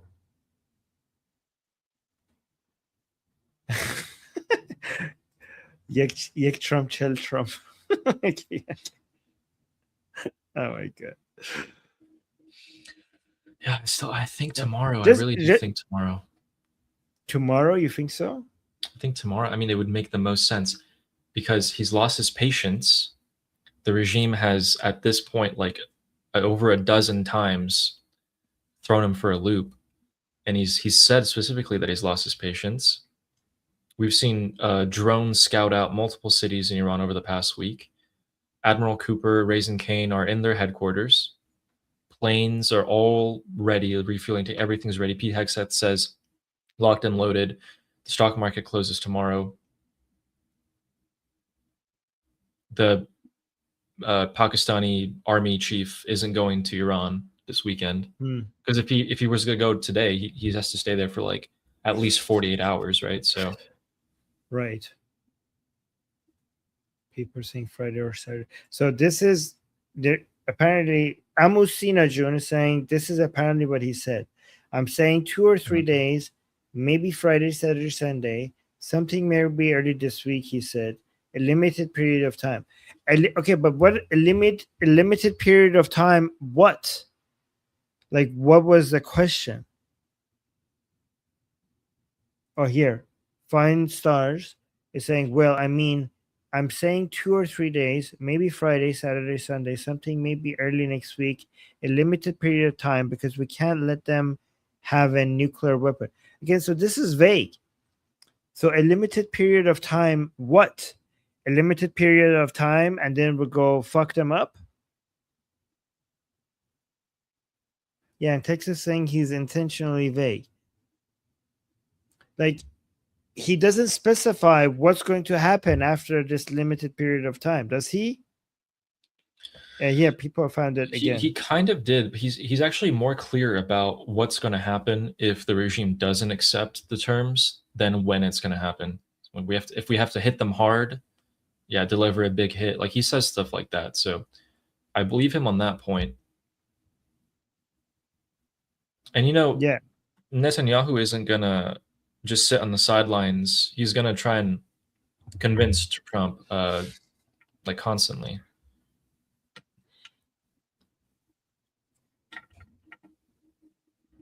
so here, let's respond to this. And thank you, Wyatt, for your super chat. We're way above 10 super chats, and YouTube's counter is still stuck at 9. So annoying. Wyatt is saying this is reminding me of the American Revolution. France promised to help. The Yankees were going, where are the French? For 8.5 years. Then, when America started winning, France started helping. I didn't know I mean, that. Like being born and raised in America and being taught American history, they're like, so yeah, the French just helped us and they were really kind. And that's it. That's all they teach you in American history about the revolution. They don't say that it took like 8.5 years or for Thomas Jefferson or whatever to go to France and like beg. I mean, to be fair though, you don't wanna invest on something that might lose. They had to see if they were actually capable of winning to make it a good investment. right? You know what my mom texted me? What? She said, because Monday is holiday and market is closed, so this weekend. So she's watching. It's a good point, Wow, Mom. your Thank you. mom. Let's go, Mom. Good job. Oh, wait, Memorial Day. Good observation. Hi, Ali's mom. Guys, everybody in the chat say hi to Ali's mom.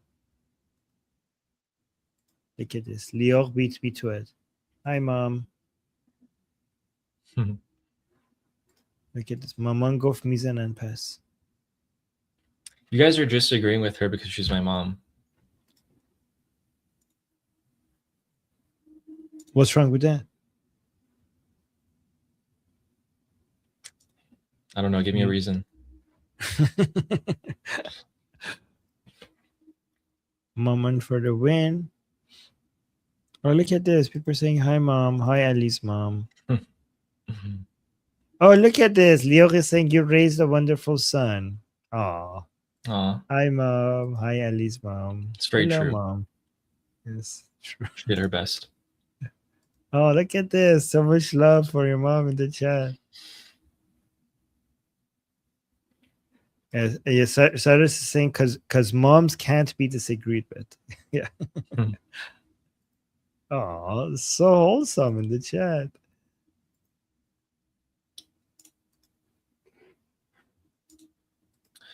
Oh, so when they voted for limiting the War Powers Act in Congress, in the House, the GOP leaders, so the House leaders, actually canceled the vote instead of actually voting on it. Huh. Yeah, so they're saying they pulled the vote. Wow. Interesting. So maybe that thinks that suggests that they thought they were going to lose, so they canceled it. Yeah, they didn't think they have the votes, so they canceled it so not to make it an embarrassment. Man. Okay, can you respond to this? Armin, we got Patty, a super and Goldie. chat. Yeah, Mr. Ed 57. Thank you for the super chat. Nice bike. Armin, Ali, and Goldie, stop propping up Lindsey Graham. Americans hate him. His way of thinking is a full-blown invasion of Iran. He's hanging around because he's in trouble for his 2026 election. So I actually have heard that he's in trouble for his election, that he has some problems getting votes and stuff, or at least he's not super confident about them. But here's what I'm going to say to you, Mr. Ed. I understand whatever like domestic sort of, grievances you might have with the senator.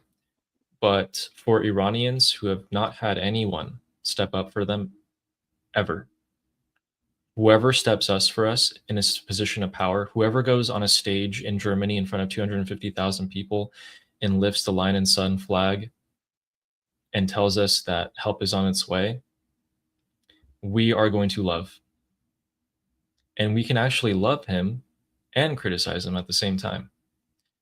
But if you want to hate him, you can also hate him while acknowledging that he can do good for the Iranian people. Also, when did he think when did he advocate for a full-blown invasion? I've never seen that. And honestly, at this point, the Iranian people would be in favor of many Iranian people would be in favor of that, given that the regime hasn't fallen yet. Like, first of all, I haven't seen him advocate for a full-blown invasion, number one. And two, if you're telling Iranian people, if you're trying to get the Iranian people to hate Lindsey Graham, telling them that he's advocating for a full-blown invasion will do the opposite.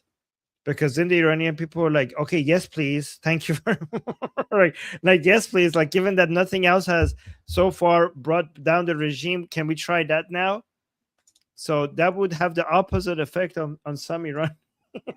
So like, really, really, he's asking for a full blown inflation. How can we make him the president then?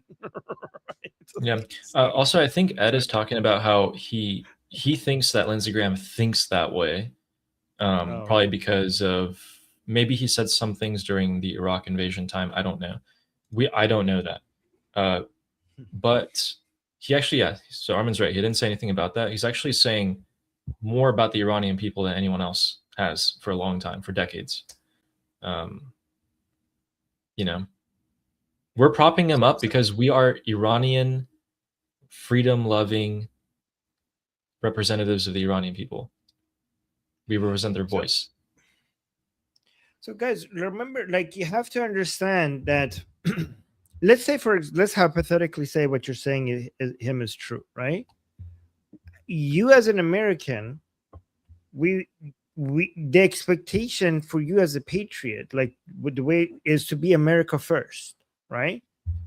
And but for Iranians, you also have to appreciate that they have to be Iranian first, right? And that means that we have a lot of alignment, but that doesn't mean we have perfect alignment, right? So I want you, like, so if you think that Lindsey Graham is bad for America, I want you to put yourself in the position of Iranians, and like Ali said, and understand that from an Iranian perspective, they are in chain, and they need help from outside to break these chains. And from an Iranian perspective, thinking Iran first, anybody from the outside more aggressive in providing that help is appreciated, regardless of what the internal politics in United States is, right? And I'm pretty sure if you were Iranian and your mindset was Iranian first, you would be appreciating Lindsey Graham more than most politicians in the United States. And it's okay for us to have that misalignment. It's okay. Like, that doesn't make us against each other, right? In fact, that's what we should expect from each other. As American patriots, we should expect you to be America first. But as Iranian patriots, you should expect us to be Iran first, and then try to see where the alignments in our goals are and cooperate on those with each other, without expecting us to go full, without us expecting Americans to think Iran first, and without Americans to expect Iranians to be thinking America first. I don't know if that makes sense, right? This is why what I say to Israelis who don't like Prime Minister Netanyahu, and I try to tell them that you have to understand, from the perspective of Iranians, you should, even if you think Prime Minister Netanyahu is bad, and some of them do, from an Iranian perspective, nobody came to our help like Prime Minister Netanyahu did. And that's your internal politics, and it's completely okay. Like, and we understand that you have that, but we're looking at it from our perspective. In fact, we want that ability. We want the ability to say stuff like you're saying.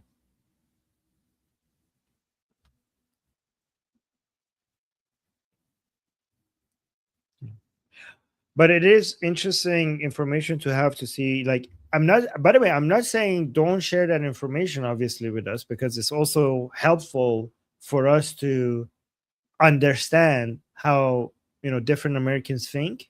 We need that knowledge, we need that information, obviously.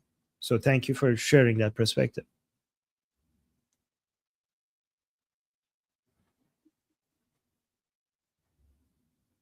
Okay, I got the super chat, and then we got a new member. Sensita just became a member. Thank you. And Thank Ali, you. you will soon have your own channel members once you get monetized. Whoa. And then we have actually Roman pretty cool. Viking. Yeah, it's pretty cool. Yeah, you're gonna have your own member base, membership base. Yeah. Roman Viking saying, how much food is locally produced in Iran and how much is imported? Could Iranians use commodities, etc., to alternate currencies against inflation? So I don't have the exact percentages, but I could look for it. I do know this though. I do know that the mullahs' obsession with self-reliance to get a higher percentage of Iran's food to be grown to be produced locally fucked the economy, and also is the reason, a huge reason behind the water crisis that we're in, right?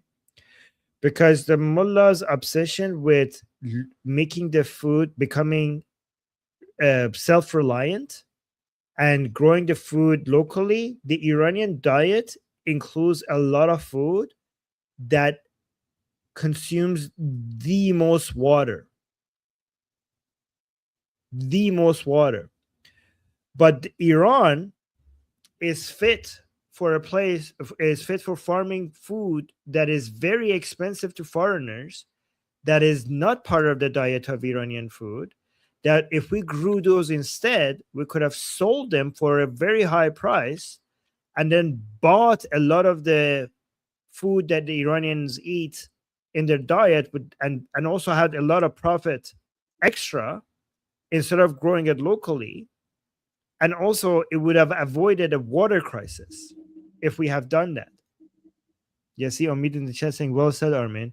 Those idiot mullahs are so low IQ. Yeah, because they think like, oh, they're isolationists. They're like, we need to be self-reliant, reliant, and that fucked us really bad.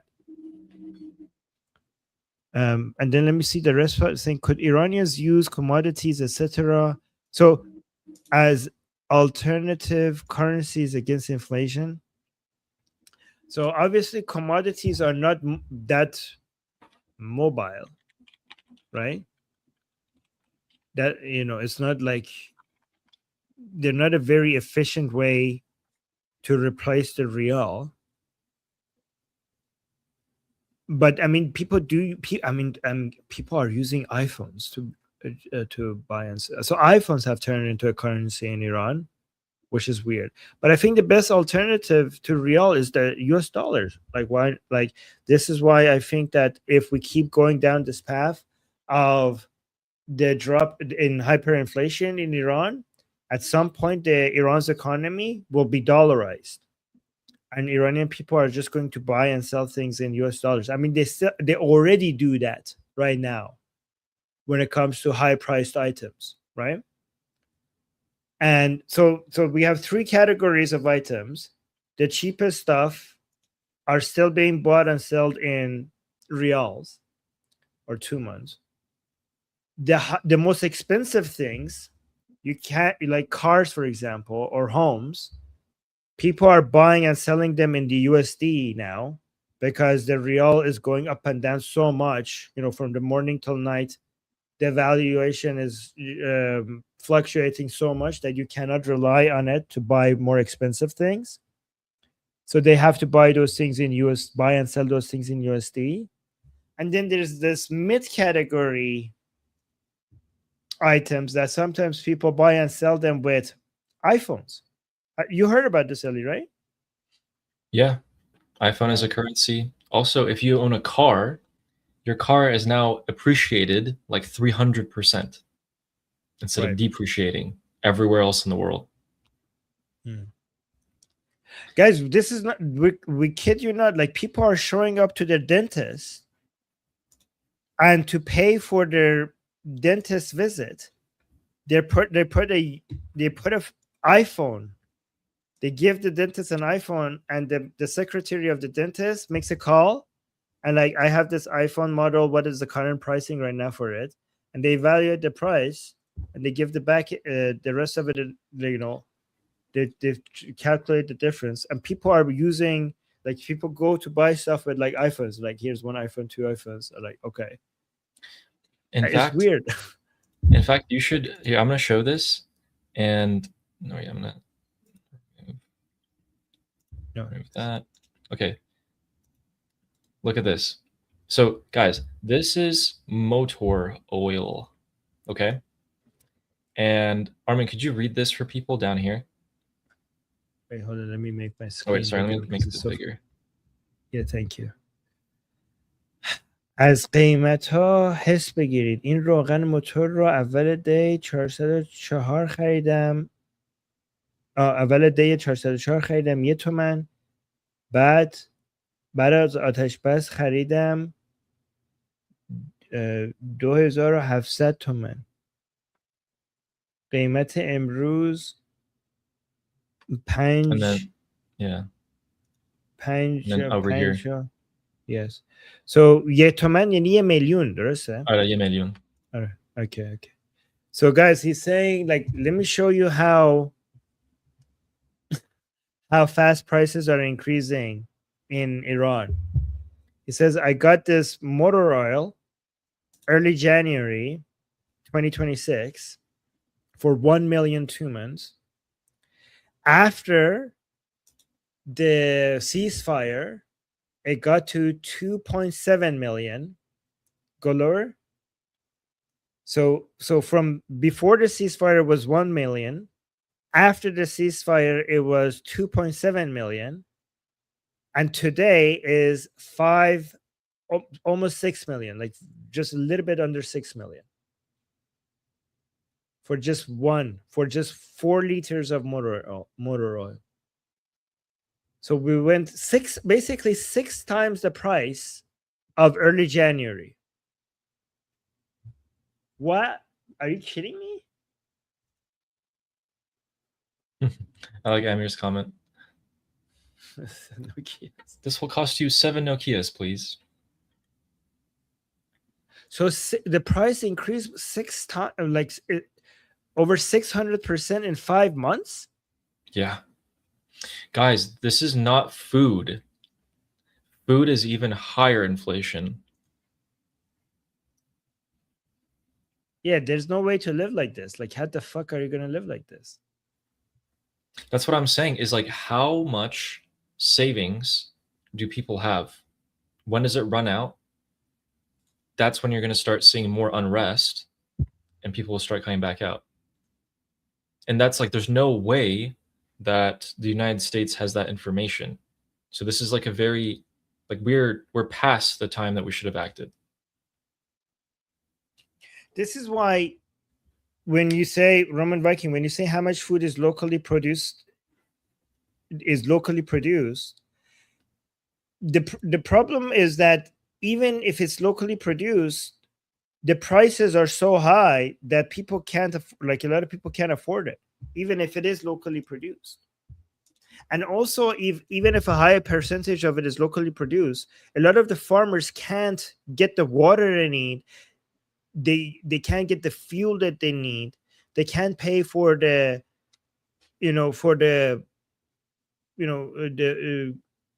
they can't feed their cows or their chickens. They don't have the fertilizers to be able to get enough food to feed the farm animals. They don't have enough antibiotics. They don't have any, like even locally, even if it's a high percentage of the food is produced locally, there's less of it and at a higher price. Also, it's not really like the problem of how much food is produced. It's the affordability of it. Yeah, it's the affordability of it. Yeah, exactly. I mean, if you go to Iran, if you look at the storefronts, they're all filled with food. It's just at a much higher price, and that's why so many less people have access to it. Kat Miyaski has been trying to reach us for like 15 minutes, and they are saying that I saw an American fighter jet departing the United Arab Emirates right now. So is that on flight radar? Because I know sometimes there's a lot of like glitches on that. But I mean, oof. Maybe they heard us complain today. Or rather me. There is one more thing I wanted to show you guys, which is not related to Iran, but it is pretty important when it comes to America and Europe. Let's go here.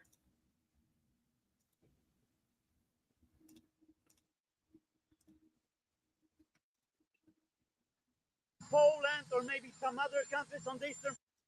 All right, so President Donald Trump has said, zoom in here, based on the successful election of the now president of Poland, Karol Nawrocki, who I was proud to endorse, and our relationship with him, I am pleased to announce that the United States will be sending an additional 5,000 troops to Poland. These could be, I mean, they did remove 5,000 troops from Germany, and now we're seeing 5,000 troops go to Poland. So new alliances are being forged. Am I frozen? I think I'm frozen. Oh, yeah, it's yeah, you're pretty much frozen. Okay, I'm gonna be back here. Okay. There we go. I'm unfrozen now. Okay, let me now read this again. Based on successful election of now president of Poland, who was proud to endorse our relationship with him, I am pleased to announce the United States will send. Oh, okay, good. So this is good for Ukraine, by the way. Yeah. You know, there are other ways to support Ukraine beyond NATO.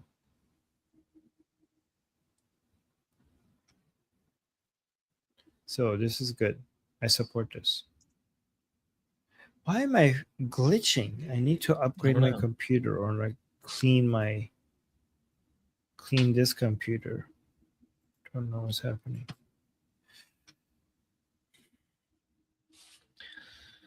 We got a super chat from Sarah. I saw Adi yawn, so it will be tonight. Murphy's Law. Always happens when you're already so tired and have to live stream. Yeah, so after this ends, then I go live again in an hour and a half. And then I'm assuming when I'm done with that, it'll start. Although it's already like 3 a.m. over there. Yeah, it's going to happen exactly when you fall asleep. I hope Kat's right. I hope that was a jet headed straight from the UAE to Iran. It's 3 a.m. But hey, tomorrow. I think tomorrow. Should we do another? Do you want to do another poll? You know, poll? Yeah. Yeah. Run How a do I poll. make one? You go to widget. Okay. Oh, there it is. And then do start a poll. Yeah.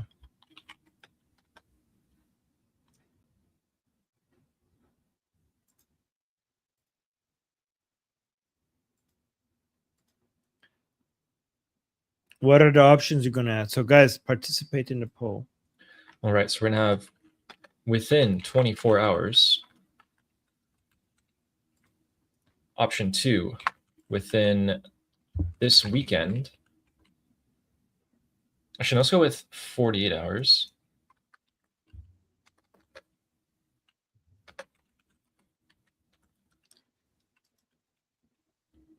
Add option within this weekend. And lastly, next weekend.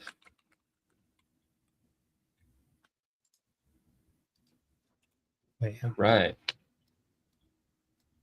Start and show. Okay, so guys, put a 1 in the chat if you want to do. If it's within 24 hours, put a 2 in the chat. Within 48 hours, 3 within this weekend, and 4 next weekend. Okay.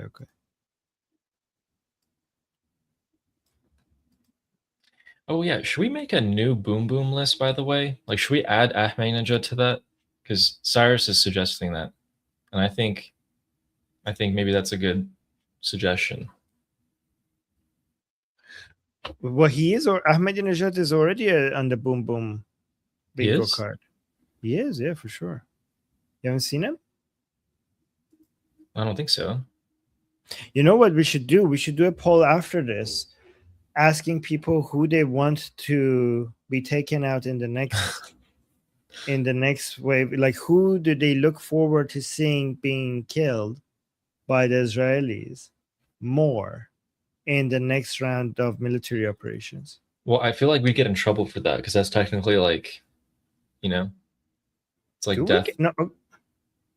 Okay. Well, is it okay? No, I mean it's not like we're doing the killing, and then also these are the terrorists. Okay, let's word it like this.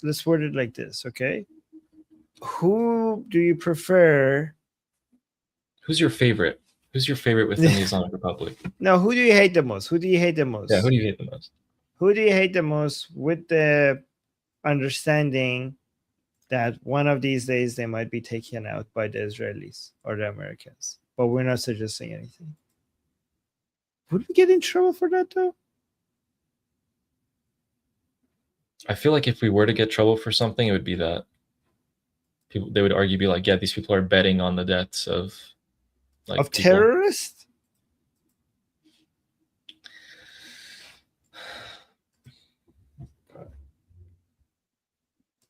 Wait, I'm trying to pay for something so I could give you guys some really awesome intelligence information that you don't get anywhere else. How is the vote looking right now?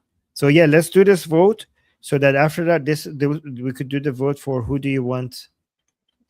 Who do you want to right, be? so- How about this? Who do you want to be loved? Who are you looking forward for the love tap, for the President Trump love tap? Okay, Love tap.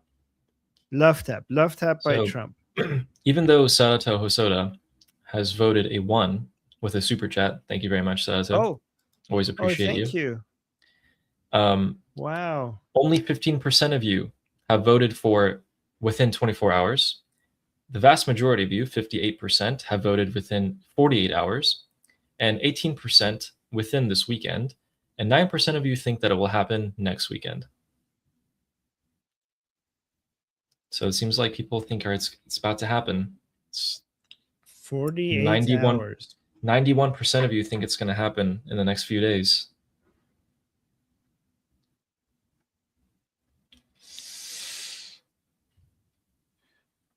Whew. How many options we have for the next poll? We have to put like, how many options can we put?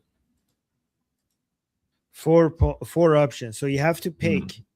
You want to bring do you have the boom boom sheet? You want to bring it up? I could send Yeah. you a link. Let me try and I find could it. send you a link. Could send you a link so that you could. So yeah, before you create a poll, here I'll put it in the private chat. The link for it, right? Before Okay. you put in the poll, like communicate with the chat to see which 4 we have to pick. And just see who will people choose, and then we will vote for the Oh, I found it. Okay, the final cool. 4. All right. Okay, let me actually, but before we do that, we should also read Wyatt's super chat. Thank you, Wyatt, saying we need a plan B. What can we do by ourselves alone? Once the world sees the Iranian can win against the Islamic Republic and free one town, more help will come. Okay, I have bad news for you. Like, you're gonna hate me for saying this. I don't think that we're capable of freeing one town. I don't think we're in a position right now to be able to free one town, because if you free one town without actually American and Israeli air support, then the Islamic Republic will just rain hell upon that town. So by ourselves, we're not in a position to liberate one city. Do you agree with that? Yeah, the forces right now are too strong, and they would just they would just level the town with artillery if they can't send troops in there. In fact, I think they would really like to do that. They would just send so many drones and missiles into that town, because that's like their PR move. Like, this is where the Zionists and traitors have gathered, and we can take them all out here. And then the people would be so demoralized after that as well. All right. Yeah. So our new poll is, who should get the first love tap? All right. I think we should put Vahidi there as an option. Oh. Let's see. Mojtaba. Vahidi, Mojtaba. Should we put Ghalibaf there? I feel like maybe Ghalibaf, Pezeshkian should be the 4. Who else could it possibly be? I want to put Ahmadinejad there so bad. Ejei. Yeah, true. Actually, yes. Yes, Amosina Jun, you are right. Ejei definitely deserves a spot. No questions asked.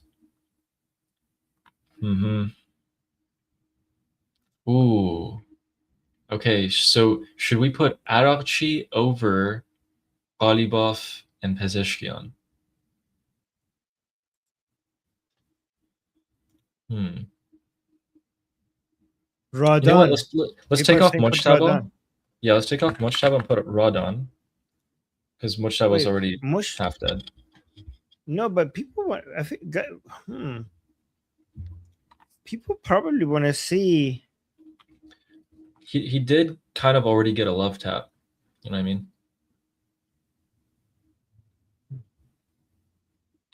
I'm going to put 4 people. So we have Vahidi, Radon, Ejei, and should it be Arakci, Mojtaba, or Pezeshkian?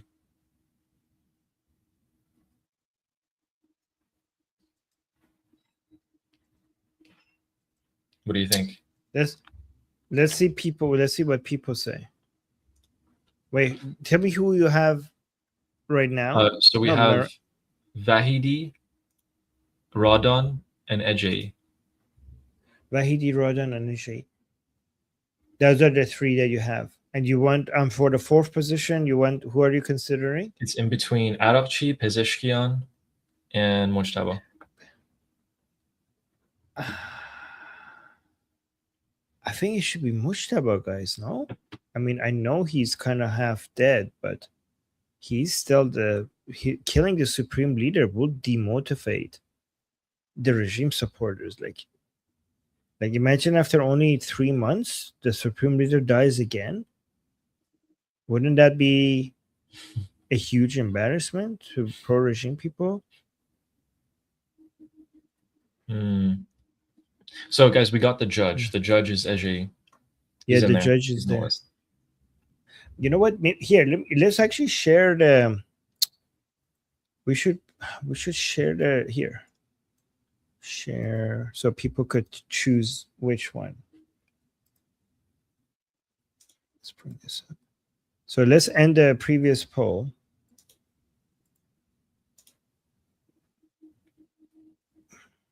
Okay. So guys, we have Vahidi is on our list as our favorite to get the love tap from President Trump. He obviously has to be there. He's the head of IRGC. Ejei is there because he's the main judge who's executing right now the Iranian people. And he's the number 1 favorite by many Iranian people to get the love tap from President Trump. Guys, we call it the love tap because President Trump recently used that word, right? What was the 3rd one that you had already? Radon. Radon has to be on the list because he's now the number 1 person in charge for suppressing the Iranian people and killing protesters, and he has years of killing Iranian people in his record in the streets. He's the commander in charge of killing Iranian people, so he's the head of massacre right now. So he has to be on the list. So now for the 4th person, we're basically choosing between Mujtaba. Obviously, Pezeshkian shouldn't be on the list. Pezeshkian is irrelevant, right? Honestly, I also think Arakci is also irrelevant. So because Arakci is just a puppet of Vahidi right now, right? So I think we should just go with Mujtaba for the Mujtaba Khamenei for the 4th option. Okay. Yeah, so let's do Mujtaba.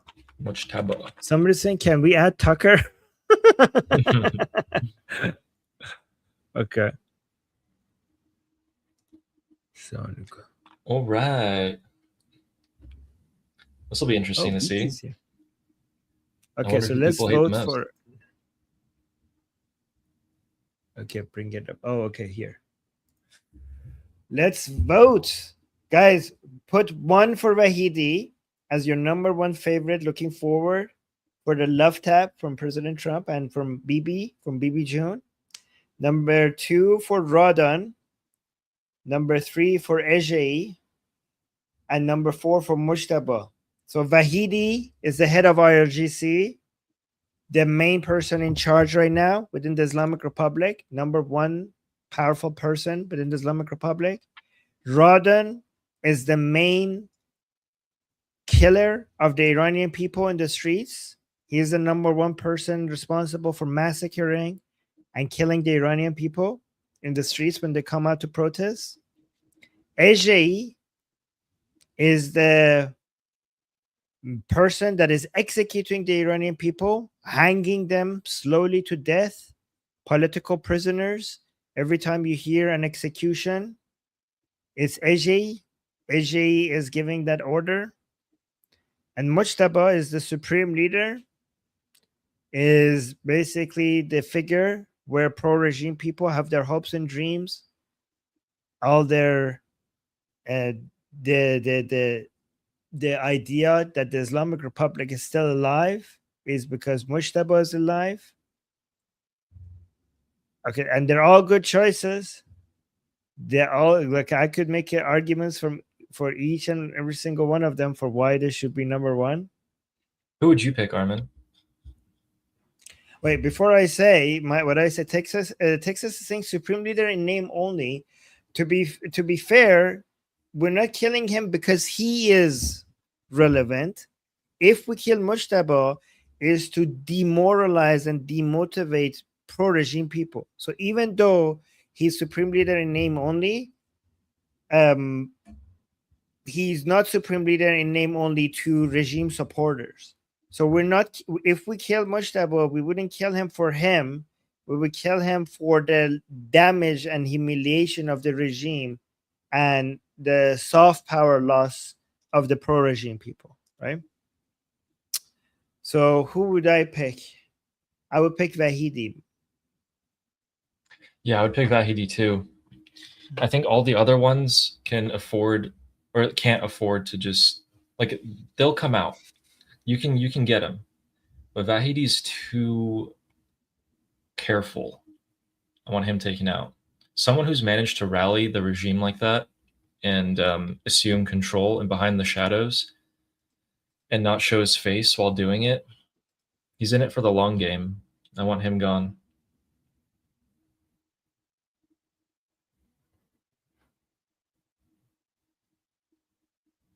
Yeah. Wahidi. Okay, so there is a confirmation of an F-16 Fighting Falcon that Kat Miowski was reporting of the U.S. Air Force over the UAE. Wow. That was 36 minutes ago, and no information since. Hey, look at this. What the fact that AJ got 52%. It's interesting. That shows a lot of love for the I don't know. It's interesting because I would think Iranians would mostly vote AJ. Is it Ali? Aren't you surprised? Because I thought, is the live chat just? Are you guys just mostly Iranians? Yeah, he's killing our babies. Yeah, he is. We are Iranians. Yeah, we have like I guess half of us are Iranian in the chat. Wow. I wonder. Yeah, I mean, dang, we can't do a poll for that. Oh, polls are fun. We could just do like polls for an hour and learn about you guys. No, like BT saying you trained us well. Okay, yes, you're right. You're honorary Iranians. That's why you're voting like an Iranian, because you're all honorary Iranians. Okay, I'm sorry. Now I'm making it seem like you're not a real Iranian if you don't vote number 3. I didn't vote 3. I voted 1, so I'm not saying that. Everyone here is if you guys are a watcher of this show, you are a honorary Iranian, so you should vote. Yes. Yeah. You should all vote. You should all vote. Yes. I have something for you that I think you're gonna find funny. I'm gonna show you this. Yeah, guys, vote. Like, oh, Texas saying maybe Americans shouldn't have voted. No, we want to hear your opinion. And No. there's no wrong answer. They're all good to love tap. Sorry, YouTube, to love tap.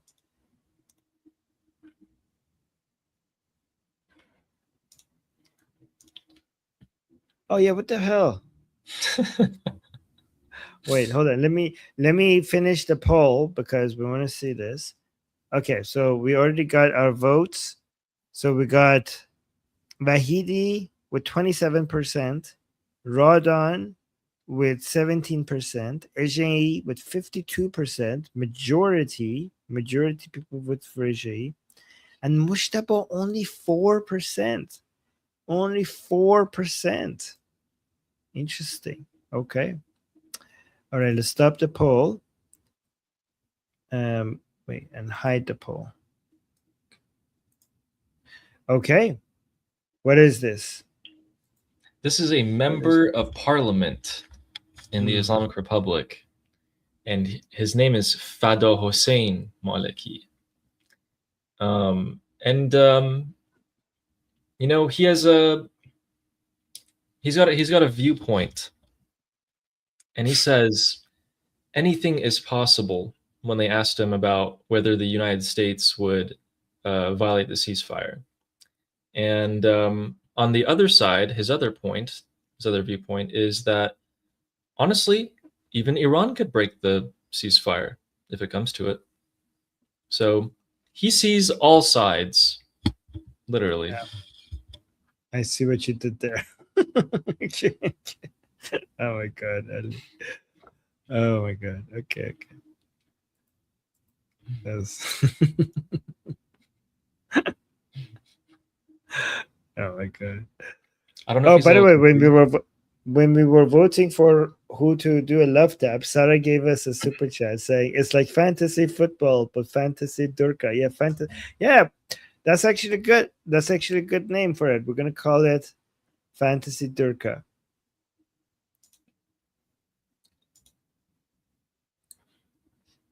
Ooh. And oh, look at this. Lord is celebrating his 24-month membership, saying, I hate Ramadan. He also assisted the Assad regime. True. And yeah, I hate him too. And it's really good that you know that. And look Come at on, this. Shin. Islam Durka something. Subscribe to Ali's channel. Oh yes, Go yes. Please subscribe. Isla Durka something. I love that picture. Yeah, it's a really wait. funny How many subscribers you have now? 855. We need 55. 150, and then we're there. We're there. Okay. All right, you were saying, Ali? Sorry, I No, I was interrupted just saying you. that's a funny picture. No, like- you were saying something else. Maybe I'll remember. But you guys at one point should go back and gather the best clips from Iran Revolution Live and make like a compilation of that. I think people would really enjoy seeing that. It'd be like imagining it would be like an hour long, just like best clips.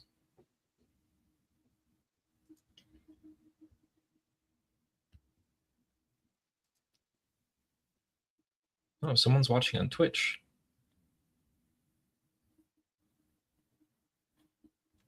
Huh. I wish we could put a poll for where you guys are from, but we only have 4 options. Oh, actually, could you guys just say the country? Like, where are you guys from? Kind of curious. Let's see how many like things I see. America.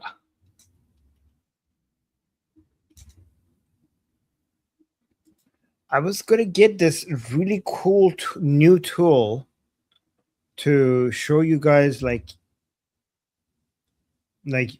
all the intelligence that we're getting from the Middle East, like a new data dashboard. and I just paid for it. But now when I try to log in, it says that no active account subscription. And I'm trying to get the hell, like, I was going to show you this live on air, but now I'm instead contacting customer service. And like, what the hell? I just paid for this. No better way to end your day. You know. Wow, most people are from the US. There's some like Australia, Canada, Israel, Texas, Belgium, Sweden.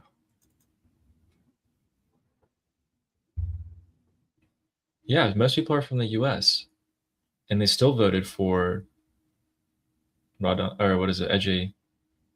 Interesting. Wow, you guys see eye to eye with most Iranian people. Even I didn't vote for AJ, and you guys did. Just go to Iran and be like, F Edgy. That's it. You'll get invited to like everyone's dinner, like their home to have dinner for free. Everyone's gonna take good care of you. Be like, I'm from America, and and that's it. That's it. You're good. Yeah. Okay. Any new updates, or are we good for today? No. President Trump will be going to New Jersey this weekend, but he's gonna have some executive time tomorrow. Yeah. I mean, honestly, I don't expect anything in his schedule to give things away because that's just public information. But yes, guys, I still think tomorrow is the day. Tomorrow is the day. It just wouldn't make sense to me. Like the political cost and I mean the money cost and everything is just too much.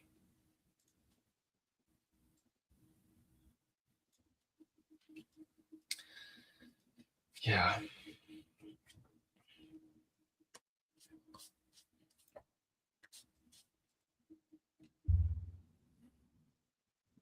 I mean, if you had to like pick a time, like a time frame, what would you pick?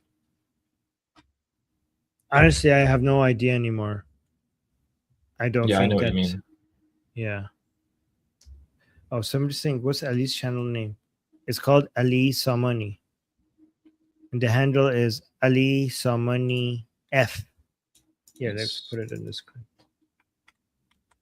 I can copy and paste it. There. Boom.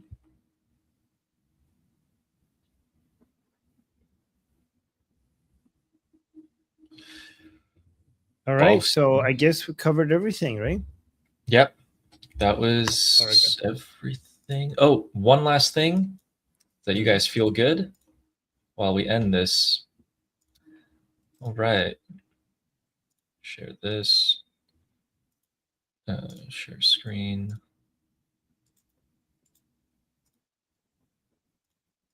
All right.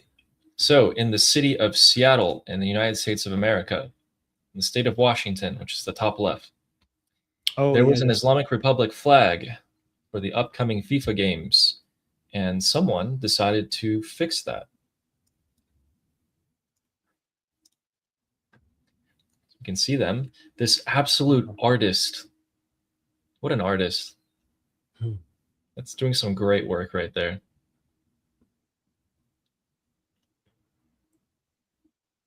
I would hire him.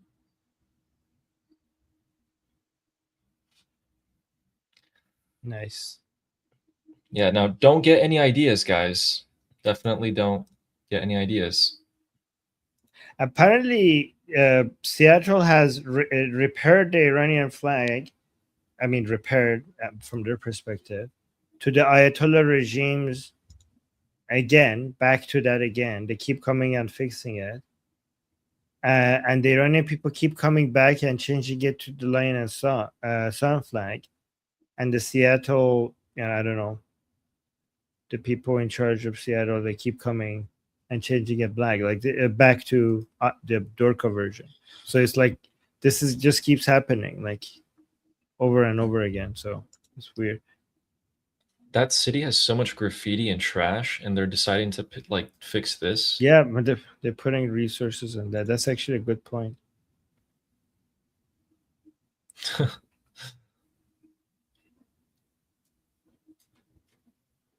God.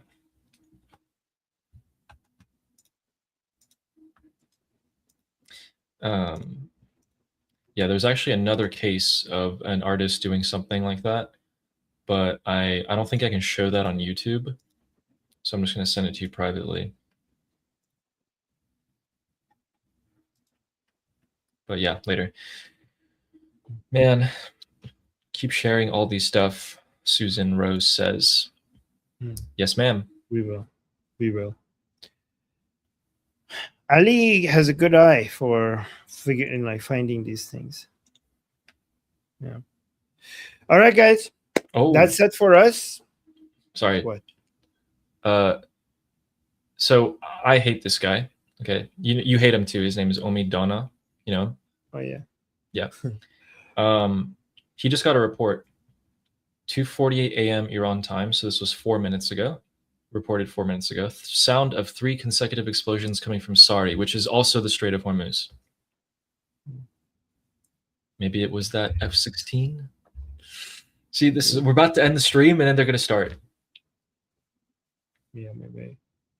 Yeah. Yeah. That. By the way, that guy has a history of sexual insults against Nur Pahlavi. The most vile, disgusting sexual insults against Nur Pahlavi. But yeah. By the way, if you decide to stream, if something happens, Ali, and if you decide to stream, stream on Liberty Politics as well. Okay. All right. Yes, sir. Thank you. Oh wow. Okay. Okay. Yes, boss. Yes, General. No. By the way, I'm the that's- first commander of Armin's army. Okay, sounds good. Okay, guys. So come back here if you see anything happens. If I'm not here, Ali will be here. Hopefully, I will be able to jump on too, but we'll see. Okay. So hopefully, I won't pass out. If I'm not passed out, I will join you as well. But if here's the thing: when I sleep, then it's really difficult for me to, I can't stay awake for a good amount of time. But when I sleep, it's just like I'm out until I wake up. Yes. Yeah. And for some wish I was reason, like the counter is glitchy, but I like it glitching this way because it says 16 out of 10 super chat. It doesn't usually do that. When it usually goes to 10 super chats, it stops. But I like this glitch because it shows that we went way above our goal today. So thank you guys for that. Yeah. All right, Thank you, guys. Oh yes, guys, turn the bell notification on so you see when Ali goes live. You see on both channels. Make sure you have the notifications turned on. Oh, and speaking of super chats, we got another super chat from Lord saying, Bedru Dustan, I am a Farangi. What? Yes? Oh, did I read that? Firangi. Yes, incredibly bad at this. No, you're wait. Firangi. Yeah. No, you're good. You're good. Thank you. He's one of us. By the way, yes, you're one of us. How did I say? Oh, I keep getting this wrong. I don't know why I keep getting this wrong. Slava Ukrainia. Ukrainia? Like like Lake Urumie. Really? It's like Urumie? Yeah, say Ukrainia. Ukrainia? Is that how we say it? Like Urumie? Okay. Or you can say Ukraini. No, Ukrainia is better because now I can say it like Urumie. Yeah, like that'll be easier for you to say, and then you just know. Yeah. Oh my God. Thank you. Nobody has ever explained it to me like that. So Ukrainia, like Urumie. Yeah. Okay. Now I know. Ukrainia, like Urumia. Okay. All right, guys. So here we go. I'm Israel Chai. Slava Ukrainia. Long live America. Long live America. Javid Shah. Payende Iran. Payende Iran. See you guys soon.